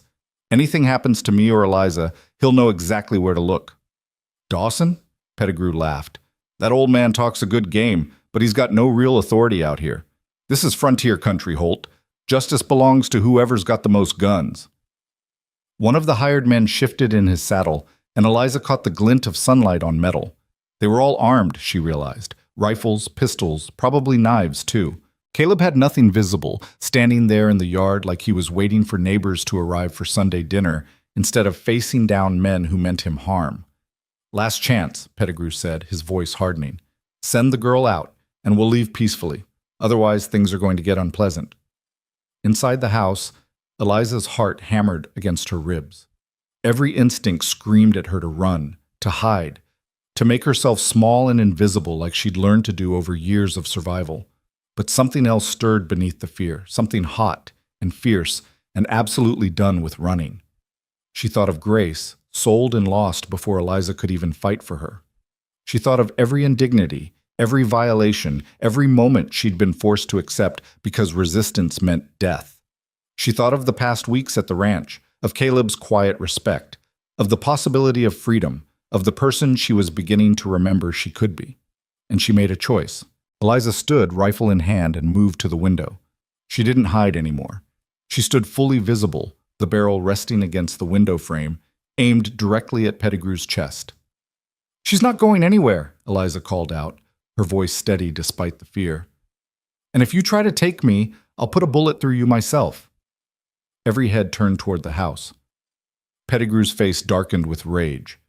"You dare point a gun at me, girl? I'll have you whipped till—" "You'll do nothing," Eliza interrupted, her finger sliding to the trigger like Caleb had taught her. "Because I'm not your property anymore. I'm not anyone's property, and I'm done being afraid of men like you." Caleb's voice cut through the tension. "You heard her. Now get off my land before this escalates." Pettigrew's hand moved to his pistol. "You're making a serious mistake, Holt." "No, you are." For a long, terrible moment, nobody moved. The morning sun beat down on the yard, birds sang obliviously in the nearby trees, and 5 people stood locked in a tableau of violence waiting to erupt. Eliza's finger trembled on the trigger. She'd never shot at a person before, had barely gotten comfortable shooting at targets. Could she actually do it? Could she take a life? Then one of the hired guns made the decision for everyone. He jerked his rifle up, swinging it toward Caleb. Eliza didn't think. She just reacted. The rifle kicked against her shoulder as she squeezed the trigger, the report deafening in the morning air. The hired gun's horse reared, and the man grabbed for his saddle, his shot going wild into the dirt. "Move!" Caleb shouted, diving behind a water trough as the yard exploded into chaos. Guns fired in rapid succession. Wood splintered around Eliza as she ducked below the window, her hands shaking as she worked to reload. She'd hit the man's horse, not him. Whether by accident or some unconscious mercy, she wasn't sure. But she'd fired, and that changed everything. Outside, Caleb had somehow reached the barn. Eliza saw him emerge with a rifle, using the corner for cover as he returned fire. One of Pettigrew's men cried out and slumped in his saddle, clutching his arm. The horses were panicking now, wheeling and stamping, turning the yard into a maelstrom of dust and confusion. "Get her!" Pettigrew roared, pointing at the house. "Burn them out if you have to!" 2 of the men dismounted, using their horses as shields as they advanced on the house. Eliza's breath came in short gasps. They were coming for her. They were actually coming. She forced her hand steady and raised the rifle again, sighting down the barrel at the nearest man. He was young, maybe 25, with a scraggly beard and mean eyes. He didn't look afraid. He looked excited. Eliza fired. The shot caught him in the shoulder, spinning him around. He dropped his rifle, cursing viciously. "That's enough!" The second man raised his hands, backing away from his wounded companion. "I didn't sign up for this. Woman's a dead shot." Caleb's voice rang out from the barn. "Smart man! Now get your friend and ride out while you still can." But Pettigrew wasn't done. Red-faced and trembling with rage, he spurred his horse forward, pistol raised. "I'll kill you myself, you self-righteous bastard!" Time seemed to slow. Eliza saw Pettigrew's finger tightening on the trigger, saw the barrel swinging toward Caleb, saw the moment when everything could end. Without thinking, without hesitation, she aimed and fired. The bullet struck Pettigrew's gun hand. His pistol flew from his grip and he howled in pain, blood streaming from his shattered fingers. His horse bolted, nearly throwing him as it galloped in a panicked circle. Caleb stepped out from cover, his rifle trained on the remaining men. "Next person who moves gets more than a flesh wound. Drop your weapons. Now!" The uninjured gunman complied immediately, his hands shaking as he tossed his pistol and rifle to the ground. The one Eliza had shot in the shoulder did the same, his face pale from shock and pain. Pettigrew clung to his saddle one-handed, his ruined hand cradled against his chest, his face twisted in agony and fury. "You'll pay for this," he gasped. "Both of you. I'll see you hang." "For defending my own property from armed intruders?" Caleb's voice was ice cold. "I don't think so. Now get off my land, all of you. And if I ever see you near this ranch again, Pettigrew, I won't aim for your hand." The hired men needed no further encouragement. They scrambled onto their horses and rode out, the wounded man swaying dangerously in his saddle. Pettigrew followed more slowly, his face gray with pain and shock, but his eyes burned with a hatred that promised this wasn't over. As the sound of hoofbeats faded, silence settled over the ranch like a physical weight. Smoke drifted from the barrel of Eliza's rifle. Her hands were shaking so badly now that she had to set the weapon down before she dropped it. "Eliza?" Caleb's voice closer now. He was at the door. "Can I come in?" She nodded, then realized he couldn't see her. "Yes." He entered slowly, his rifle still in hand, his eyes scanning the room for threats before settling on her. "Are you hurt?"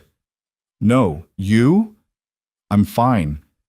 He set his rifle down and moved toward her carefully, like she was a spooked horse.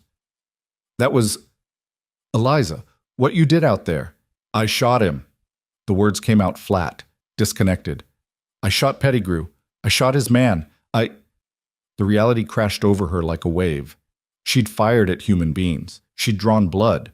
She'd done exactly what Pettigrew had always wanted to turn her into. Violent, dangerous, a threat to be controlled. Her legs gave out, and she sank to the floor, the rifle clattering beside her. Caleb was there immediately, kneeling in front of her but not touching, giving her space. "Hey, look at me. Eliza, look at me." She forced her eyes to his face. "You defended yourself," he said firmly. "You defended both of us. That's not wrong. That's not something to be ashamed of." "I could have killed him." "But you didn't. You aimed for his hand, not his heart. Even in the middle of chaos, you chose mercy." Caleb's voice softened. "That takes more courage than killing, Eliza. More strength. You did the right thing." "I don't feel strong. I feel..." She couldn't finish the sentence, couldn't articulate the storm of emotions tearing through her, fear, rage, triumph, guilt, all tangled together into something overwhelming. "Come on." Caleb stood and offered his hand. "Let's get you sitting properly. You're shaking." Eliza let him help her to a chair. Her whole body was trembling now, adrenaline draining away and leaving weakness in its wake. Caleb brought her water and she drank mechanically, tasting nothing. "Will he come back?" she asked finally. Caleb was quiet for a moment. "Eventually, maybe, but not today, and probably not with guns. We hurt his pride badly, Eliza. Made him look weak in front of his hired men. He'll want revenge, but he'll be more careful about how he seeks it." "What do we do?" "We stay alert. We keep the weapons loaded. And first thing tomorrow, I ride to town and report what happened to Marshal Dawson. Get it on record that Pettigrew attacked us, that we defended ourselves legally." He met her eyes. "But Eliza, you need to understand something. After this, there's no going back. You stood up to him. You fought. Men like Pettigrew, they don't forget that." "I know." Eliza's hands clenched into fists. "But I'm done running, done hiding.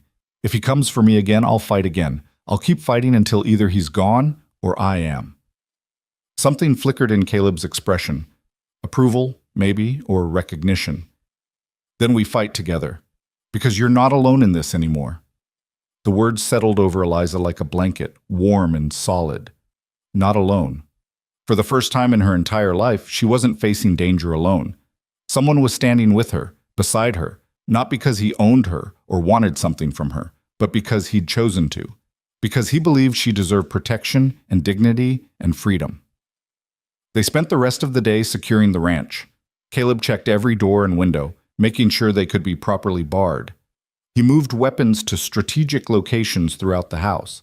He even rigged a simple alarm system using tin cans and wire that would alert them if anyone approached at night. Eliza helped where she could, but mostly she tried to process what had happened. She'd crossed a line today, one she could never uncross. She'd met violence with violence, had refused to be a victim, had claimed her right to defend herself. The old Eliza, the one who'd survived by making herself small and compliant, was gone. In her place stood someone harder, fiercer, less willing to bend. She wasn't sure if that was a good thing or not. But it was done. As evening approached, Caleb cooked dinner while Eliza kept watch from the window. Neither of them had much appetite, but they forced themselves to eat. Strength would be important in the days ahead. "Tell me about your son," Eliza said suddenly, breaking the silence. Caleb looked up, surprised. "Thomas?" "Yes. You said fever took him, but you never talk about what he was like." Caleb was quiet for a long moment, his fork frozen halfway to his mouth. Then he set it down and leaned back. "He was 6 when he died. Smart as a whip, always asking questions about everything. Why is the sky blue? Where do stars come from? How do horses know where to walk?" A faint smile crossed his face. Drove Sarah crazy sometimes, all those questions. But I loved it, loved that he was curious about the world. "He sounds wonderful." He was. He loved this ranch, loved helping with the animals. Every morning he'd follow me to the barn, trying to carry buckets that were bigger than he was. Caleb's voice roughened. The day the fever started, he complained his head hurt. We thought it was nothing. By nightfall, he was burning up. 3 days later, he was gone. Eliza reached across the table and took his hand without thinking. Caleb looked down at their joined hands, then back at her face. "I'm sorry," she said softly. "No parent should have to bury their child." "No, they shouldn't." He squeezed her hand gently. "But we do. We survive it somehow. Just like you'll survive losing Grace. Not forget, never forget, but survive." "How?" The question burst from Eliza. "How do you survive losing someone you love? How do you wake up every day knowing they're gone and keep going anyway?" Caleb considered this carefully. "You find reasons, small ones at first. The cattle need feeding, the fence needs mending, someone else needs help. You string together enough small reasons and eventually they add up to something bigger. A purpose. A life worth living, even in grief." "Is that what I am?" Eliza asked quietly. "One of your small reasons?" "No." Caleb met her eyes directly. "You're one of the bigger ones." The weight of that statement hung between them. Eliza wanted to pull her hand back, to retreat into safety, but she found she couldn't, didn't want to. Something had shifted between them today, forged in gunfire and shared danger. Trust had deepened into something else. Something Eliza wasn't quite ready to name, but could feel taking root nonetheless. "I should check the perimeter once more before dark," Caleb said finally, releasing her hand and standing. "You should rest. It's been a long day." "I'm not tired." "Then pretend. Your body needs to recover from the shock, even if your mind won't let you sleep." Eliza nodded and headed upstairs. But she didn't lie down. Instead, she sat by the window of her room, watching the sun set over the valley, her rifle across her lap. Below, she could see Caleb making his rounds, checking locks and sight lines with methodical thoroughness. The man was preparing for war, she realized. And so was she. Night fell, deep and moonless. Every shadow seemed to hide threats. Every sound made Eliza's heart race. She dozed fitfully in her chair, jerking awake at imagined noises, her hand always on the rifle. Around midnight, she heard footsteps in the hallway. Her grip tightened on the weapon before Caleb's voice came softly through her door. "It's just me. I'm going to sleep in the hallway tonight, between your room and the stairs. Just wanted you to know so you don't shoot me." "You don't have to do that." "I know, but I'm doing it anyway. Try to rest, Eliza." She heard him settle onto the floor outside her door, heard the rustle of a blanket being arranged. The man was sleeping on the hard floor to guard her room. The realization brought tears to Eliza's eyes. "Caleb?" she called softly. "Yes?" "Thank you for everything." "You're welcome. Now sleep." This time Eliza did lie down, though she kept the rifle beside her bed. Knowing Caleb was just outside the door, standing watch, made the darkness less threatening. She closed her eyes and eventually drifted into an uneasy sleep. The next morning dawned gray and heavy with the promise of rain. Caleb was already up when Eliza emerged from her room, his eyes shadowed with fatigue, but his movements as purposeful as ever. "I'm riding to town," he announced. "Should be back by late afternoon. You're going to stay here, doors locked, rifle loaded. Don't open up for anyone except me or Marshal Dawson. Understand? I should come with you. It's safer if you stay here. If Pettigrew's watching the town, I don't want him knowing you're vulnerable on the road." He pulled on his coat. "Besides, someone needs to mind the ranch. Can you handle that?" Eliza nodded, though anxiety gnawed at her. The thought of being alone here, waiting, not knowing if Caleb would return safely, it was almost worse than facing danger directly. "If I'm not back by dark," Caleb continued, strapping on his gun belt, "you barricade yourself in the house, and don't come out until Dawson arrives. Promise me." "I promise." He moved toward the door, then paused and turned back. "Eliza, if something happens to me, don't." "If something happens," he continued firmly, "there's a lockbox under the floorboards in my room. It has money, the deed to this ranch, and signed papers transferring ownership to you. Everything's legal and notarized. You'll be taken care of." Eliza stared at him, speechless. When did you do that?" "Week after you arrived. Just seemed like the right thing to do." He met her eyes. "You deserve security, Eliza, whether I'm here or not." Before she could respond, he was gone, the door closing behind him with quiet finality. Eliza watched through the window as he saddled his horse and rode out, heading toward town at a steady pace. Within minutes, he'd disappeared over the ridge, and she was alone. The day stretched endlessly. Eliza tried to occupy herself with chores, feeding the animals, collecting eggs, weeding the garden, but her eyes kept drifting to the ridge, watching for Caleb's return, or for other riders. Every distant sound made her freeze, listening. By noon, the rain arrived, a steady downpour that turned the yard to mud and reduced visibility to a few dozen yards. Eliza retreated to the house, positioning herself where she could watch the approaches. The rifle never left her side. Hours crawled past. 1 o'clock, 2, 3, 4. The rain continued, relentless. 5 o'clock came and went. Still no sign of Caleb. As 6 o'clock approached and the light began to fade, Eliza's anxiety transformed into genuine fear. Something had happened. It had to have. Caleb wouldn't stay in town this late without good reason, unless he couldn't come back. Unless Pettigrew had... No. She refused to complete that thought. At 7 o'clock, with full dark settling over the valley and rain still hammering the roof, Eliza heard hoofbeats. She rushed to the window, rifle raised, heart in her throat. A single rider was approaching through the rain, hunched against the weather. As he drew closer, lightning flickered, illuminating his face. "Caleb." Eliza nearly collapsed with relief. She ran to the door, throwing back the bolt and yanking it open. Caleb stumbled inside, soaked to the bone, his face grim. "What happened?" Eliza demanded, helping him out of his dripping coat. "You're hours late. I thought..." "Pettigrew's in jail," Caleb said flatly. Eliza froze. "What?" "I got to town, filed my report with Dawson. While I was there, the doctor showed up with one of Pettigrew's men, the one you shot in the shoulder. Man was delirious with infection, and the doctor made him talk about what happened. Once Dawson heard that Pettigrew had come to the ranch with armed men, intent on taking you by force, he arrested him. He's actually in jail, Pettigrew? For now. Charged with attempted kidnapping and assault. The hearing's set for next week." Caleb's expression darkened. "But there's more. While Dawson was arresting Pettigrew, one of his other men, the one you spooked off his horse, started talking, drinking and talking.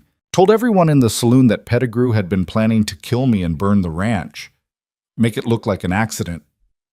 Eliza's blood ran cold. "He was going to kill you?" If he'd had the chance, yes, which means yesterday could have ended very differently. Caleb ran a hand through his wet hair. "Dawson thinks the attempted murder charge will keep Pettigrew locked up for months, maybe longer if we're lucky. But his men are still out there, and they're angry." "How angry?" "Angry enough that Dawson insisted I wait until the rain started before leaving town. Said it would make me harder to follow." He met her eyes. We're not safe yet, Eliza. This isn't over. They stood in the dim kitchen, rain drumming overhead, the weight of continued danger settling over them like a shroud. Eliza thought about running, about taking Caleb's offer of freedom and disappearing into the night. But where would she go? And what kind of person would she be if she abandoned the one man who'd stood by her? Then we stay vigilant, she said firmly. We keep the weapons close. We don't let our guard down. Caleb nodded slowly. You're sure? Because I meant what I said about the lockbox. You could take that money and start somewhere new, somewhere Pettigrew's men would never find you. And leave you to face them alone? No. Eliza's jaw set. You stood up for me when no one else would. You gave me a chance at freedom. I'm not abandoning you now. Something shifted in Caleb's expression, gratitude, warmth, and something deeper that made Eliza's pulse quicken. You're a remarkable woman, Eliza Monroe. I'm a woman who's tired of running. There's a difference. They prepared a simple dinner and ate mostly in silence, both too tired and worried for conversation. But as Eliza washed dishes and Caleb cleaned his rifle, she found herself watching him. This man who'd turned her world upside down, who'd shown her that not all men were monsters, that dignity and respect were possible even in a world built on cruelty. I'll take first watch tonight, Caleb said, interrupting her thoughts. Wake me at midnight and I'll take over. You're exhausted. We both need rest. This way we split it fairly. He smiled faintly. Don't argue. You won't win. Eliza couldn't help a small smile in return. Fine. But if you fall asleep on watch, I reserve the right to say I told you so. Deal. Eliza went upstairs to her room, but found she couldn't sleep. Her mind raced with everything that had happened, everything that might still happen. Pettigrew was in jail, but his men weren't, and men with something to prove could be even more dangerous than their boss. Around 11:30, she gave up on sleep and went downstairs. Caleb was sitting by the window, rifle across his knees, staring out into the rain-soaked darkness. Couldn't sleep either, he asked without turning. Too much thinking. I know the feeling. He shifted over, making room for her to sit beside him. Might as well keep watch together. They sat in companionable silence, watching the storm rage outside. Lightning flickered occasionally, illuminating the yard in brief, stark snapshots.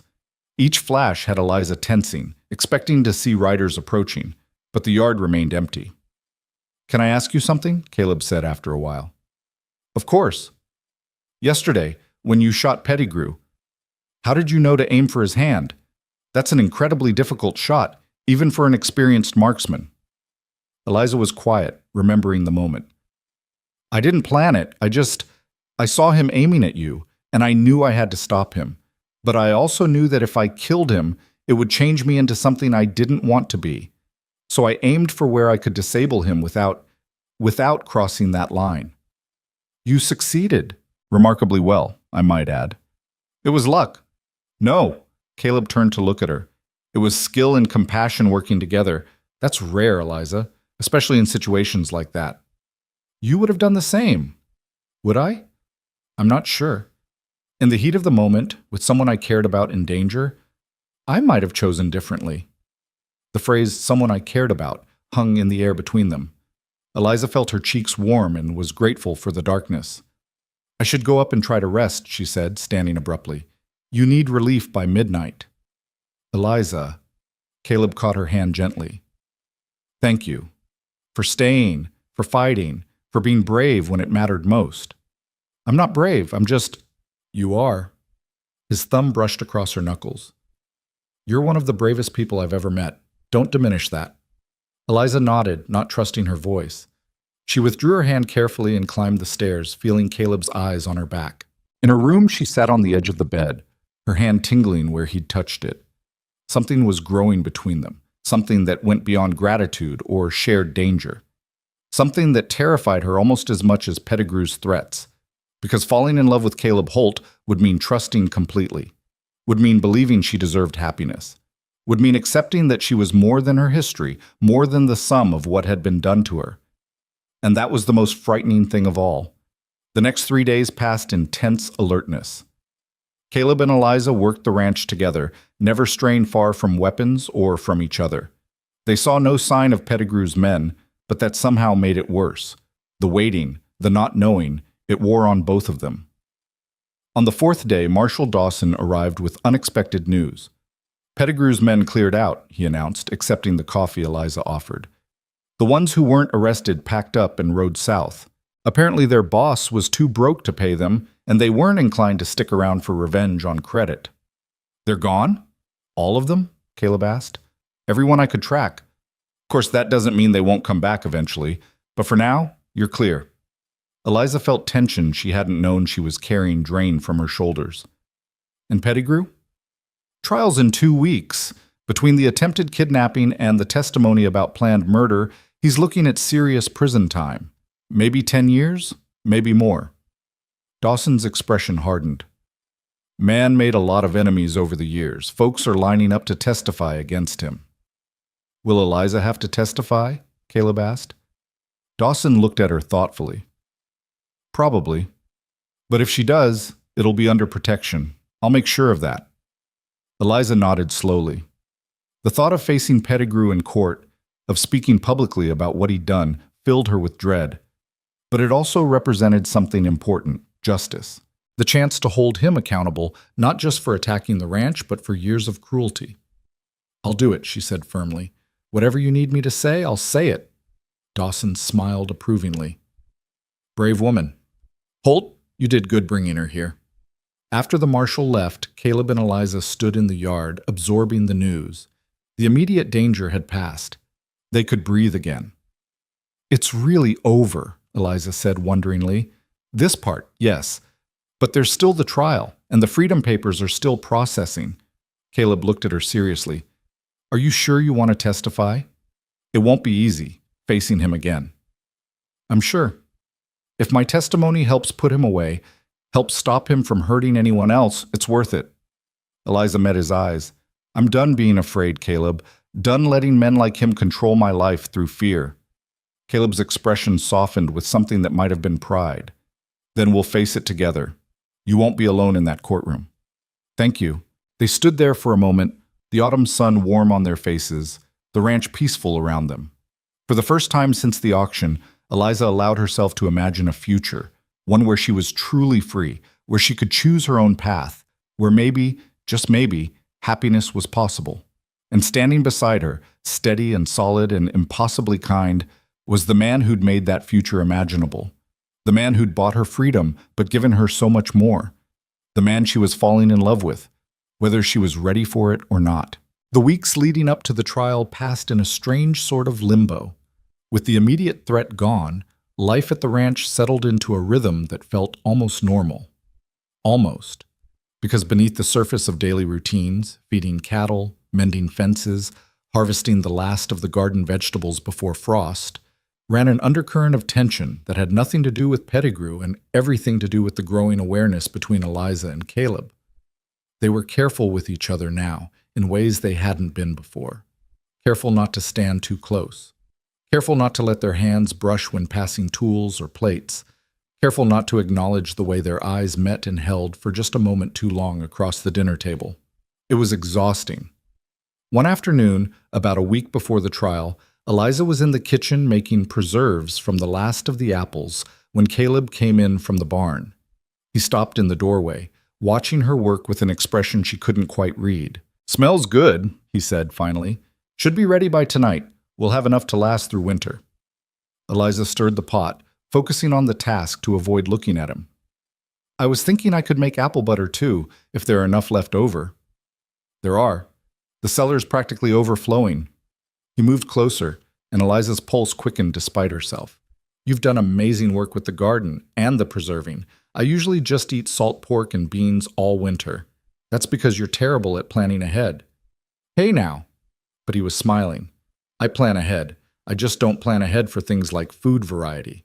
Clearly, Eliza finally looked up at him, and the warmth in his eyes made her breath catch. Caleb, I need to talk to you about something, he said, his expression turning serious. Eliza's stomach dropped. Here it came.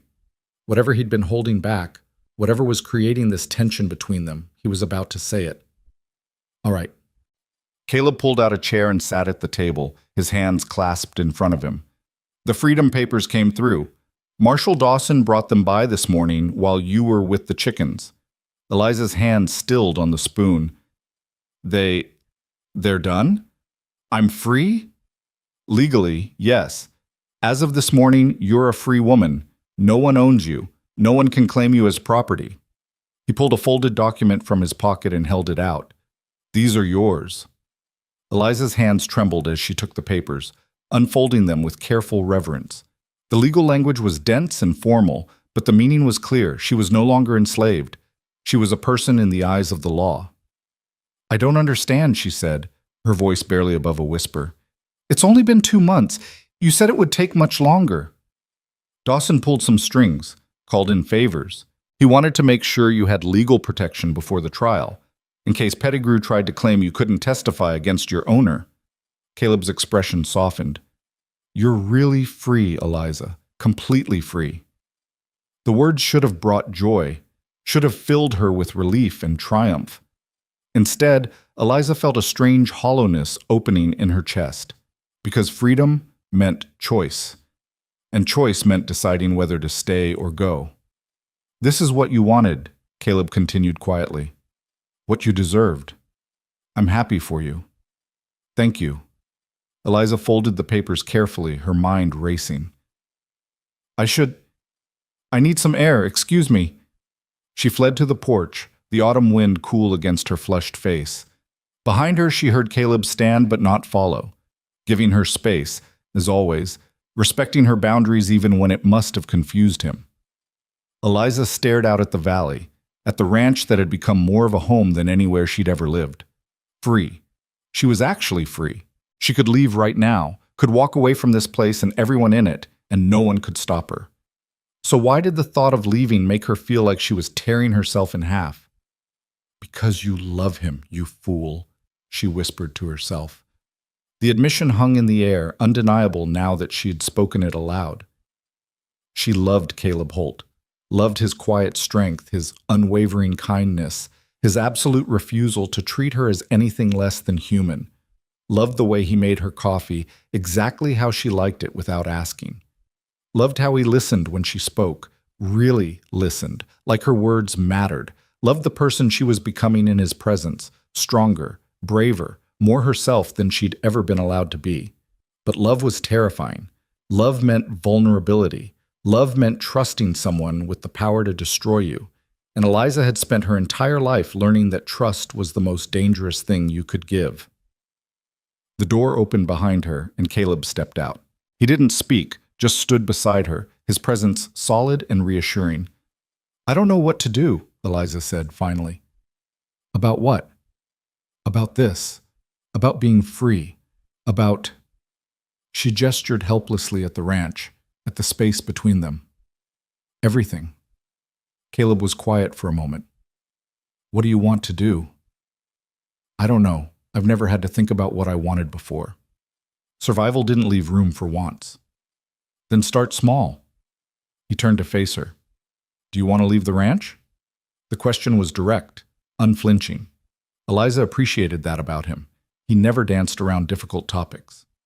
No, she admitted. I don't want to leave. Do you want to stay? I think so, but I don't know if I should. Why not? Eliza struggled to put her tangled emotions into words. Because staying means I'm choosing this, choosing you. And what if I'm wrong? What if I'm just confusing gratitude for something else? What if I'm staying because I'm afraid to be alone rather than because I actually want to be here? Caleb absorbed this, his expression thoughtful. Those are fair questions, and I can't answer them for you. Only you know what's in your heart. He paused, seeming to wrestle with something. But I can tell you what's in mine, if you want to hear it. Eliza's breath caught. I want to hear it. I care about you, Eliza, deeply, more than I thought I could care about anyone after Sarah died. His voice was low, earnest. When I bought you at that auction, I did it because it was the right thing to do. But somewhere along the way, it stopped being about doing the right thing and started being about you, about who you are, your strength, your resilience, your refusal to let cruelty break your spirit. I admire you. And he took a breath. I love you. I don't expect you to feel the same way. I just wanted you to know. The words hung between them, simple and devastating. Eliza felt tears prickling her eyes. I'm terrified, she whispered. I know. I don't know how to do this, how to be loved, how to trust it. I know that too. Caleb reached out slowly, giving her time to pull away, and took her hand. So we figure it out together. No pressure, no expectations, just honesty and time and seeing where it leads. Eliza looked down at their joined hands. His was calloused and strong, marked by years of hard work. Hers was smaller, scarred from labor and old injuries. Together, they looked right. They looked like they fit. I think I love you too, she said, the words feeling foreign but true. But I'm scared of what that means. Love doesn't have to mean surrendering yourself. It can mean becoming more yourself, with someone who sees and values who you are. Caleb's thumb brushed across her knuckles. I don't want to own you, Eliza. I already tried that, and it felt wrong from the start. I just want to be with you, as equals, as partners, if that's what you want too. I do want that. I'm just not sure I know how. Then we learned together. They stood there on the porch, hands clasped as the sun sank lower in the sky. It wasn't a dramatic declaration, wasn't a sweeping romantic gesture. It was quiet and tentative and uncertain. But somehow that made it more real, more honest. Can I ask you something? Eliza said after a while. Anything.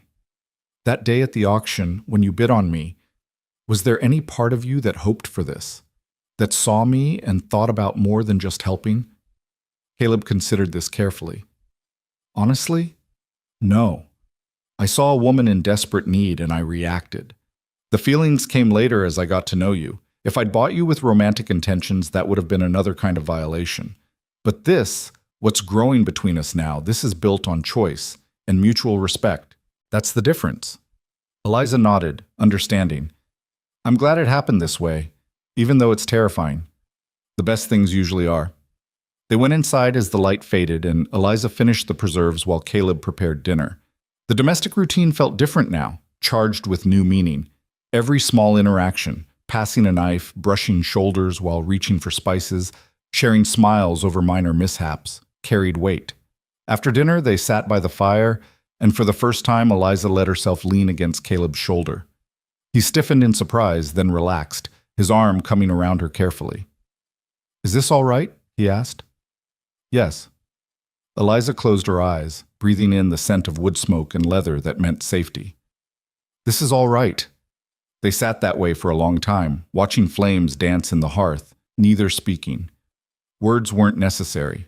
This quiet intimacy, the simple act of choosing to be close, said everything that needed saying.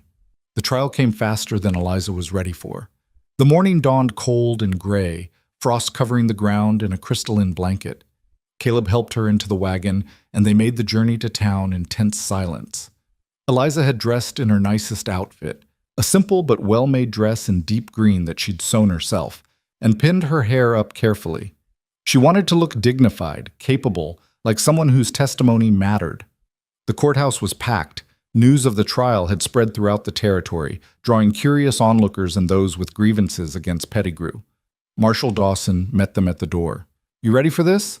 He asked Eliza. As ready as I'll ever be. Good. Just tell the truth. That's all you need to do. He glanced at Caleb. You can sit in the gallery, but you can't speak or interfere. I understand. They entered the courtroom, and Eliza's eyes immediately found Pettigrew.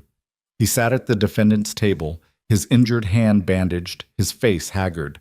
When he saw her, his expression twisted with hatred so pure it made her flinch. Caleb's hand found hers, squeezing gently. I'm right here. You're safe. The judge entered, a stern-looking man in his 60s, and called the court to order. The prosecutor laid out the charges: attempted kidnapping, assault with intent to harm, conspiracy to commit murder. Each charge was supported by testimony from Pettigrew's hired men, who turned on their former employer in exchange for reduced sentences. Then it was Eliza's turn. The prosecution calls Eliza Monroe to the stand. Eliza's legs felt like water as she stood. The walk to the witness stand seemed to take forever. Every eye in the courtroom was on her. She could feel their judgment, their curiosity, their speculation about who she was and what she'd endured. She was sworn in and sat, her hands clenched in her lap to hide their trembling. The prosecutor, a sharp-eyed woman named Catherine Wells, approached with a kind expression. "Miss Monroe, can you tell the court how you came to know Augustus Pettigrew?" Eliza took a breath. "He owned me. I was enslaved on his plantation for 3 years. And during those 3 years, how were you treated?"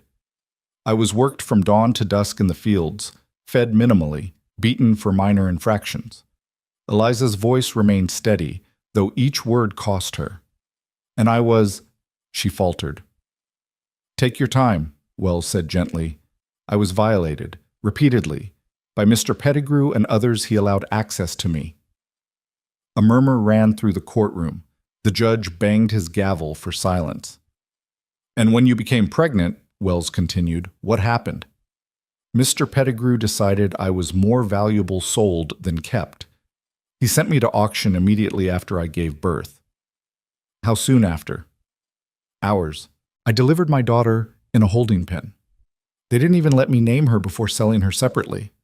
More murmurs. Eliza saw several women in the gallery wiping their eyes. "And at this auction, who purchased you?" "Caleb Holt." Eliza's eyes found him in the crowd. He nodded encouragingly. "For how much?" $300. "That's quite a sum. Why do you think Mr. Holt paid so much?" Pettigrew's lawyer objected. "Speculation." "Sustained," the judge ruled. Wells changed tack. "After Mr. Holt purchased you, what happened?" "He took me to his ranch, gave me medical care, food, a safe place to recover. He treated me with dignity and respect." "Did he force himself on you in any way?" "No, never." "Did he restrict your movement or keep you imprisoned?" "No. He told me from the beginning that I was free to leave whenever I chose." "And yet you stayed. Why?" Eliza chose her words carefully. "Because for the first time in my life, I was treated like a human being. Because Mr. Holt showed me what freedom could actually mean. Not just the absence of chains, but the presence of choice, of respect, of safety." Wells nodded. "Now, can you describe what happened when Mr. Pettigrew came to the ranch?" Eliza recounted the confrontation in detail. Pettigrew's threats, the hired guns, the violence that erupted. She described shooting Pettigrew's hand, defending Caleb, refusing to surrender to men who would have dragged her back into slavery, or worse. "And when you fired at Mr. Pettigrew, what were you thinking?" "That I was done being property, done being afraid. That if I had to fight for my freedom, I would." No further questions. Pettigrew's lawyer stood for cross-examination. He was a weaselly man with calculating eyes. "Miss Monroe, you claim you were violated on Mr. Pettigrew's plantation. Do you have any proof of these allegations?" Eliza's jaw tightened. "My word is my proof." "The word of a former slave against a respected landowner? That's hardly compelling evidence." "Objection!" Wells was on her feet. "The witness's legal status is irrelevant to the truth of her testimony." "Sustained. Counselor, watch yourself." The lawyer tried a different approach. "You shot my client, causing permanent injury to his hand. That sounds like assault to me." "I defended myself and Mr. Holt from armed men who came to do us harm." "Or perhaps you were following Mr. Holt's orders. After all, you say he owns you." "He doesn't own me," Eliza interrupted, her voice ringing clear. "I'm a free woman. My papers were processed and approved before this trial began. I'm here by choice, testifying by choice, because what your client did was wrong, and I won't stay silent about it anymore." The lawyer blinked, thrown off his rhythm. That is, no further questions." Eliza stepped down, her legs shaking with relief. She'd done it. She'd faced Pettigrew in open court and told the truth. Whatever happened now, she'd spoken her piece. The trial continued for another hour with additional witnesses and closing arguments. Finally, the judge instructed the jury and sent them to deliberate. The wait was agonizing. Eliza and Caleb sat in a small anteroom, neither speaking, both lost in their own thoughts. Marshal Dawson brought them coffee, and Eliza wrapped her hands around the cup, grateful for its warmth. "You did well up there," Caleb said quietly. "I'm proud of you." "I was terrified." Courage isn't the absence of fear, it's acting despite it. He covered her hand with his. You were incredibly brave. 2 hours later, the jury returned. Eliza's heart pounded as everyone filed back into the courtroom. The foreman stood, a weathered rancher with kind eyes. On the charge of attempted kidnapping, how do you find? Guilty. On the charge of assault with intent to harm? Guilty. On the charge of conspiracy to commit murder? Guilty. Relief flooded through Eliza so powerfully she nearly collapsed. Guilty. On all charges. Pettigrew would go to prison for years. He couldn't hurt her anymore, couldn't hurt anyone. The judge sentenced him to 15 years at the territorial prison to be served consecutively. Pettigrew's face went white, then red, then purple with rage. As guards led him away, he turned and spat toward Eliza. This isn't over. You hear me? You'll pay for this, both of you. The guards dragged him out, his threats echoing until the doors closed behind him. It is over, Marshal Dawson said, approaching Eliza and Caleb. He's done. And even if he weren't, you have the law on your side now. Both of you. Eliza nodded, overwhelmed by the finality of it. Pettigrew was gone. Truly gone. The nightmare that had haunted her for 3 years was finally, definitively over. The ride back to the ranch was quiet, but it was a different kind of quiet than the morning's tension. This was peaceful, reflective. Eliza watched the landscape pass, seeing it with new eyes. She was free to appreciate its beauty now, without the shadow of Pettigrew hanging over her. What are you thinking about? Caleb asked. That I can actually plan for the future now. Real plans, not just survival. What kind of plans? Eliza considered this. I want to learn to read better. I can manage basic words, but I want to read books, real books. She glanced at him. Would you teach me? I'd be honored. And I want to help more with the ranch. Not just the household tasks, but the actual ranching. Cattle management, breeding decisions, financial planning. I want to be a real partner. Caleb's expression softened. You already are a partner, Eliza. But I'd love to teach you more about the operations. They reached the ranch as sunset painted the sky in shades of orange and purple. As they unhitched the horses, Eliza felt a sense of homecoming so profound it brought tears to her eyes. This place, this life, this man, she'd chosen them, and they'd chosen her back. That evening, after a simple dinner, they sat on the porch watching stars emerge. Caleb had brought out blankets against the cold, and they huddled together sharing warmth. Can I ask you something? Eliza said. Always. What happens now? With us, I mean. Caleb was quiet for a moment. What do you want to happen? Eliza gathered her courage. I want to stay. Not as a guest. Not as someone you're helping. I want to build a life here. With you. If that's what you want too. It's exactly what I want. Caleb turned to face her, his expression serious. But I want to do this right, Eliza. No rushing, no pressure. We take our time, figure out what this partnership looks like, build something solid. What does doing it right look like? It looks like courting you properly. Taking you to town dances, bringing you flowers, earning your trust day by day. It looks like asking you to marry me when you're ready, if you're ever ready, and meaning it as a true partnership, not an obligation. He took her hand. I want you to choose me every day. Knowing you could choose differently. That's what love should be. Eliza felt warmth spreading through her chest. I think I'd like that. The courting, the partnership, all of it. She paused. But Caleb, I've already chosen you. Every day since the trial ended, I've been choosing you. I just needed time to realize it. And now? Now I'm choosing you consciously, deliberately, because I love you and because you showed me what love could actually mean. Caleb's smile was radiant, transforming his normally serious face. Then I guess we're doing this. I guess we are. He kissed her then, gentle and reverent, and Eliza felt something settle deep in her soul. This was right. This was home. Not the ranch, not the house, but this. Being with someone who saw her, valued her, loved her for exactly who she was. The months that followed were the happiest of Eliza's life. Caleb courted her with old-fashioned earnestness, bringing her wildflowers from the meadow, teaching her to read from his small library, taking her to town socials where they danced awkwardly and laughed at their own missteps. They worked the ranch together, partners in every sense, and Eliza discovered she had a talent for cattle management that surprised them both. She also began to heal in ways she hadn't known she needed to. The nightmares about Grace became less frequent, evolving from sources of pure grief into bittersweet memories. She would always carry the loss, always wonder where her daughter was and what kind of life she was living. But the wondering no longer consumed her. She could hold Grace in her heart while still moving forward with her own life. One spring evening, nearly a year after the trial, Caleb asked Eliza to marry him. They were in the garden she'd expanded, surrounded by the first green shoots of new vegetables, and his proposal was simple and heartfelt. I love you, Eliza Monroe. I love your strength, your kindness, your refusal to let the world make you bitter. I love the life we've built together. Will you marry me? Will you let me be your partner, your equal, your husband? Eliza didn't hesitate. Yes, 1,000 times yes.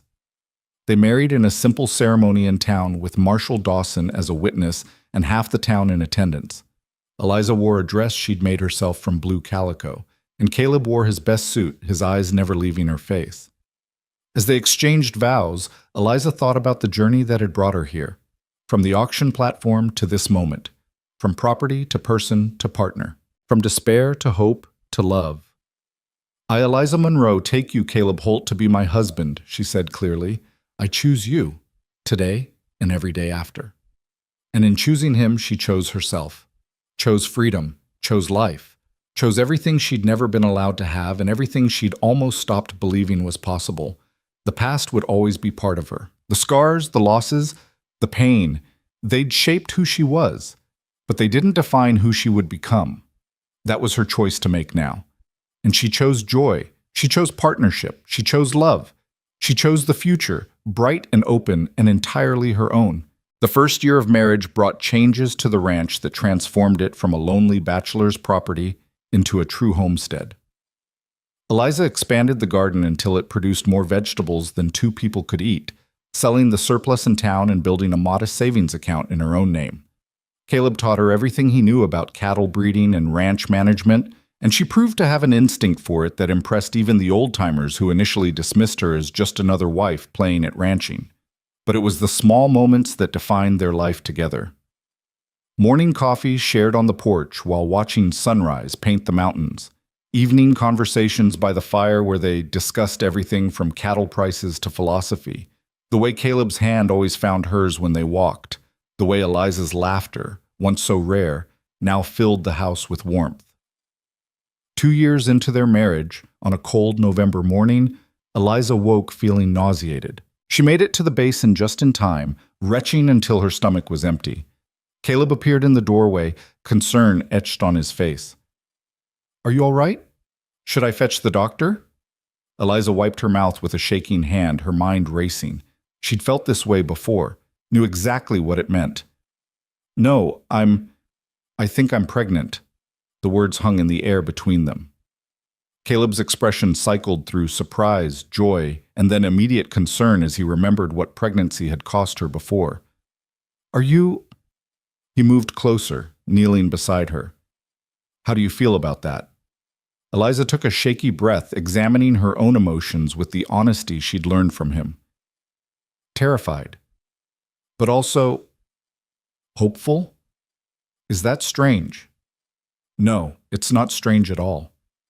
He took her hand gently. This is different, Eliza. You're free. You're safe. This child will be ours, raised here, loved and protected. Nothing like before. I know, but I can't help remembering Grace, wondering if this is somehow betraying her memory. You could never betray her. Loving another child doesn't diminish what you feel for her. Hearts expand, they don't divide. Caleb's voice was gentle but firm. And maybe this child is a gift, a chance to experience motherhood the way it should be, with joy instead of fear. Eliza nodded, tears streaming down her face. I want this baby. I do. I'm just scared. Then we'll be scared together, and we'll get through it together, just like everything else.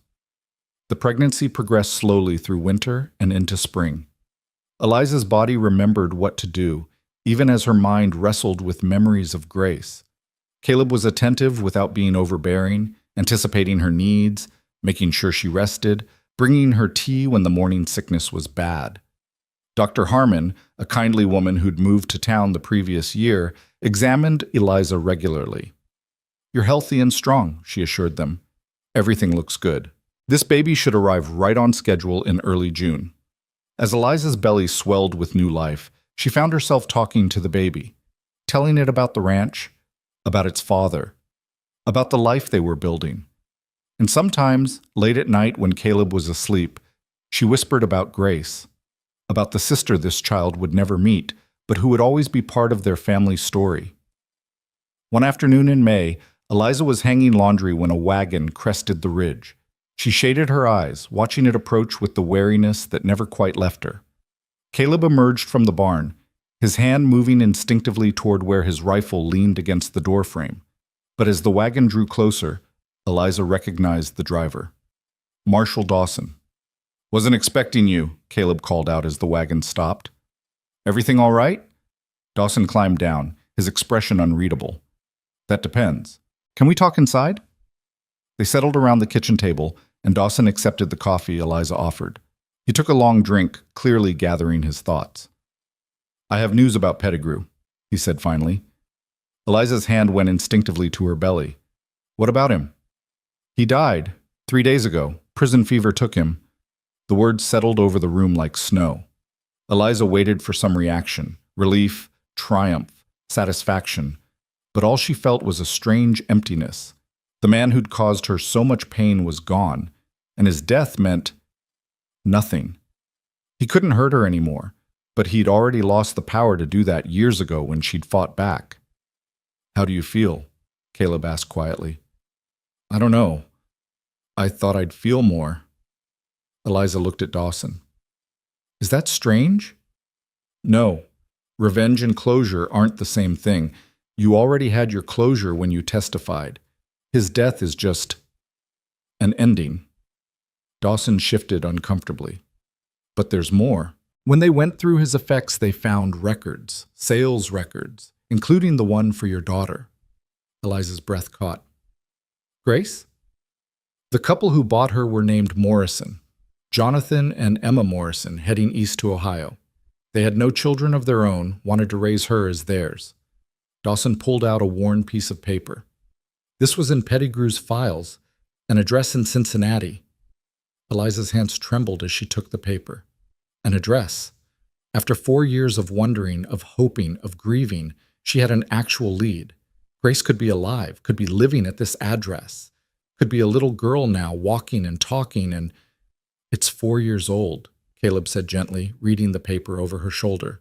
"They might have moved, but they might not have." Eliza looked at him, hope and fear warring in her eyes. "We could find her. We could actually find her." Caleb glanced at her swollen belly. "You're 7 months pregnant, Eliza. The journey to Ohio would take weeks, maybe longer. It's not safe." "I know, but after the baby comes," she looked at Dawson, "would you help us? Help us find her?" The marshal nodded slowly. "I can send telegrams, make inquiries, see if the Morrisons are still at that address. If they are, if your daughter is with them." He paused. "What then, Eliza? What are you hoping for?" It was a fair question. Eliza had spent years imagining finding Grace, but she'd never thought past the finding. "I just want to know she's all right, that she's loved and cared for. I'm not trying to take her from a good home. I just need to know." "Fair enough. I'll start making inquiries this week." After Dawson left, Eliza and Caleb sat in silence, the weight of possibility heavy between them. "Are you sure about this?" Caleb asked finally. "Finding her might be harder than not knowing." "I have to try. Even if it hurts, even if she doesn't remember me, I have to know she's safe." Eliza placed her hand over his on her belly. "And I want this child to know about their sister, to understand their family history, even the painful parts. Then we'll find her, together." The baby came on a warm June evening, arriving with the sunset. This time, Eliza labored in her own bed with Dr. Harmon attending and Caleb holding her hand. This time, there were no chains, no auction platform waiting. This time, when her daughter, another daughter, a second chance, emerged crying into the world, Eliza got to hold her immediately. "She's perfect," Caleb breathed, tears streaming down his face as he looked at his daughter. "She is." Eliza counted tiny fingers and toes, memorized the little face, breathed in the scent of new life. "Hello, Sarah. We've been waiting for you." They'd chosen the name together, honoring Caleb's first wife while creating something new. Sarah Grace Holt, a bridge between past and future. In the days after Sarah's birth, as Eliza recovered and learned to nurse this baby she was allowed to keep, Marshall Dawson returned with news. "Found them. The Morrisons are still in Cincinnati. They have a daughter named Margaret, age 4, who they adopted as an infant." He paused. "I didn't tell them who was asking. Figured you'd want to make contact yourself." Eliza's heart hammered. Margaret. Grace had a name now, had a life. Did they say, "Is she well? Happy?" From what I could gather, yes. The Morrisons are good people, school teachers, both of them. They've given her a stable home. Relief flooded through Eliza, so powerful it made her dizzy. Grace was alive, was safe, was loved. That was all she'd needed to know. "Thank you," she whispered. "Thank you for finding her." That night, with the newborn Sarah sleeping peacefully in her cradle and Caleb's arm around her shoulders, Eliza wrote a letter.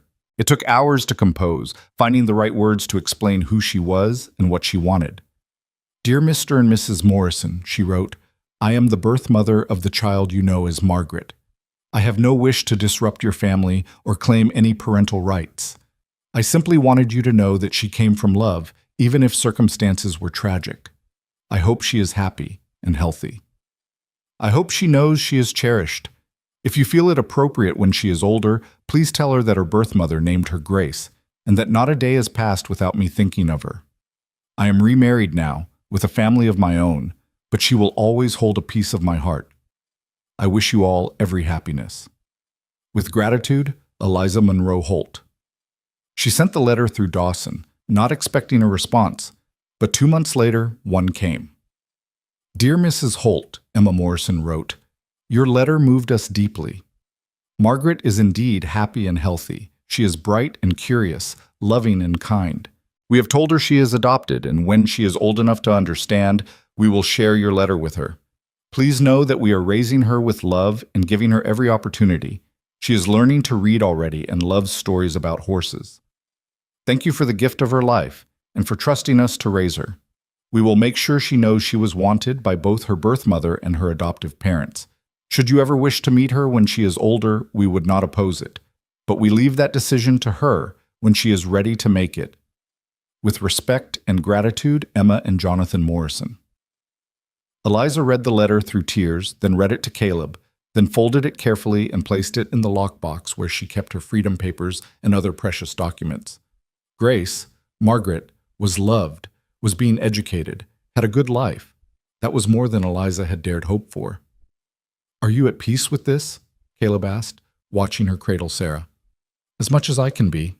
I'll always wonder about her, always wish things had been different, but knowing she's safe and loved, that's enough." Eliza smiled down at her infant daughter. "And I have Sarah now.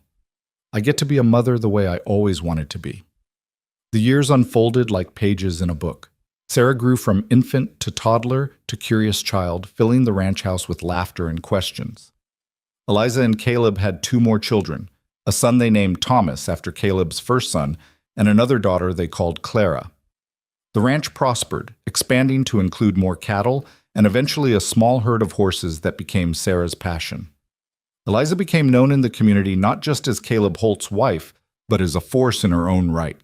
She helped establish a school in town, taught reading to anyone who wanted to learn, and quietly assisted other freed people in establishing themselves in the territory. Her past, rather than being something to hide, became a source of strength. She spoke openly about her experiences, not to dwell on them, but to help others understand and to fight against the systems that had oppressed her. When Sarah was 12 and starting to ask questions about where she came from, Eliza told her the whole story, about Grace, about the auction, about Caleb's intervention, and the fight for freedom. Sarah listened with wide eyes, then hugged her mother fiercely. "You're the bravest person I know," she said. "No, I'm just someone who refused to give up.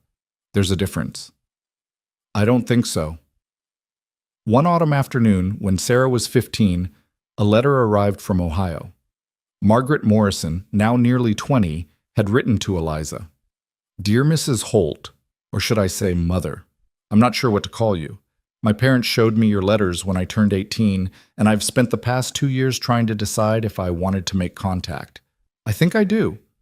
I'd like to know you, if you're willing. I'd like to understand where I came from. My parents have given me a wonderful life, and I love them dearly. But there's a piece of me that's always wondered about you. Would you be willing to meet? I could travel west, or if you prefer, we could exchange letters first. Whatever you're comfortable with. Your daughter, Margaret Grace Morrison." Eliza's hand shook as she read. Grace, Margaret, wanted to meet her. After all these years, after all the loss and longing, her first daughter was reaching out. "What do you think?" she asked Caleb, showing him the letter. "I think you should invite her here. Let her see the life you've built, meet her siblings, understand your story in context. What if she hates me for giving her up? You didn't give her up. She was taken from you. There's a difference, and I suspect she's smart enough to understand that." So Eliza wrote back, extending an invitation. Margaret arrived 6 months later, in the spring of her 21st year. She was tall and graceful, with Eliza's eyes and cheekbones, but a confidence Eliza had never possessed at that age. The reunion was awkward at first, two strangers trying to navigate a relationship that should have been, but wasn't. But over the course of Margaret's month-long visit, something beautiful emerged. Not quite a mother-daughter relationship in the traditional sense, but a connection nonetheless. Margaret met her half-siblings and was enchanted by them, especially Sarah, who peppered her with questions about city life. She learned to ride horses, helped with the ranch work, and spent long evenings hearing Eliza's stories. On her last night at the ranch, Margaret and Eliza sat on the porch watching stars emerge. "Thank you for letting me come," Margaret said quietly. "Thank you for wanting to." "I need you to know something." Margaret turned to face her. "I don't blame you for what happened. I understand now that you had no choice, and I'm grateful that you made sure I went to a good home, even if you couldn't keep me yourself." "I didn't make sure of anything. I had no power then." "But you wrote to my parents. You told them I came from love. That mattered to them, and it matters to me." Margaret took Eliza's hand. "You gave me life twice. Once when you bore me, and once when you let me go to people who could give me opportunities you couldn't. That's not abandonment. That's love." Eliza wept then, years of guilt and grief finally releasing. "I've always loved you, even when I didn't know where you were or who you'd become. You were always in my heart. I know. I can feel it." When Margaret left to return to Ohio, where she was studying to become a teacher like her adoptive parents, Eliza felt a sense of completion she'd never expected. Grace, Margaret, had a good life, had become a remarkable woman, and she bore no resentment toward the mother who'd been forced to let her go. The years continued their march. Sarah married a rancher from the next valley and started her own family. Thomas became a lawyer fighting for the rights of freed people in other marginalized communities. Clara, the youngest, chose to stay at the ranch, working alongside Caleb and Eliza to build it into one of the most successful operations in the territory. Eliza and Caleb grew older together, their love deepening with time rather than fading. They sat together on the porch every evening, even in winter, wrapped in blankets and watching their grandchildren play in the yard. They'd built something lasting, something that would outlive them both.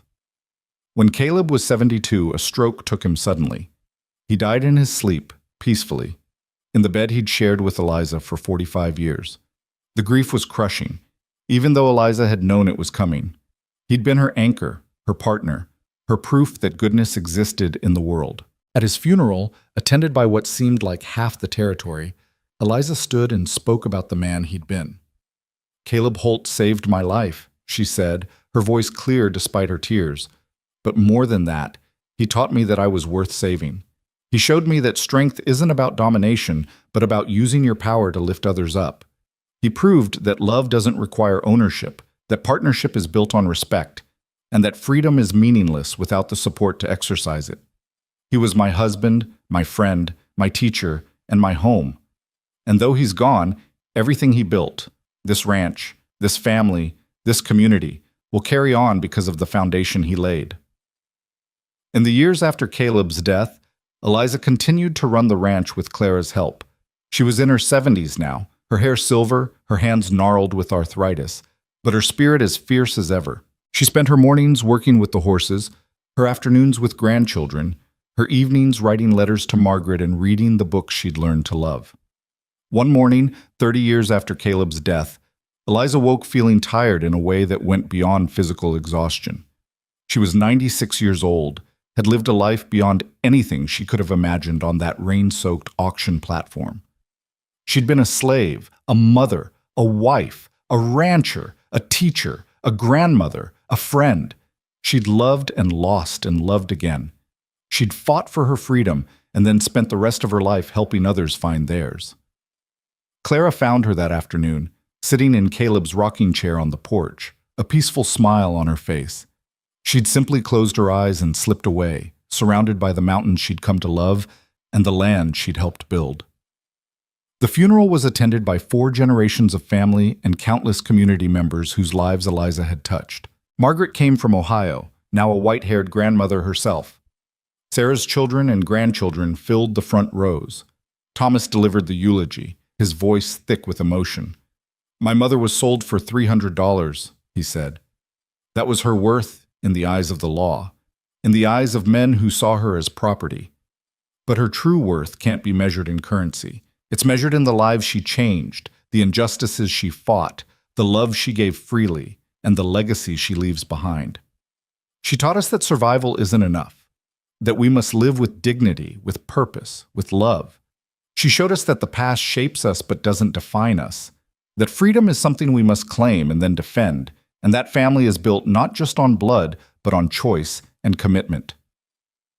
They buried Eliza beside Caleb on a hill overlooking the ranch, where she could see the valley stretch out in all directions. The headstone was simple: Eliza Monroe Holt, 1843 to 1939. Once enslaved, always free.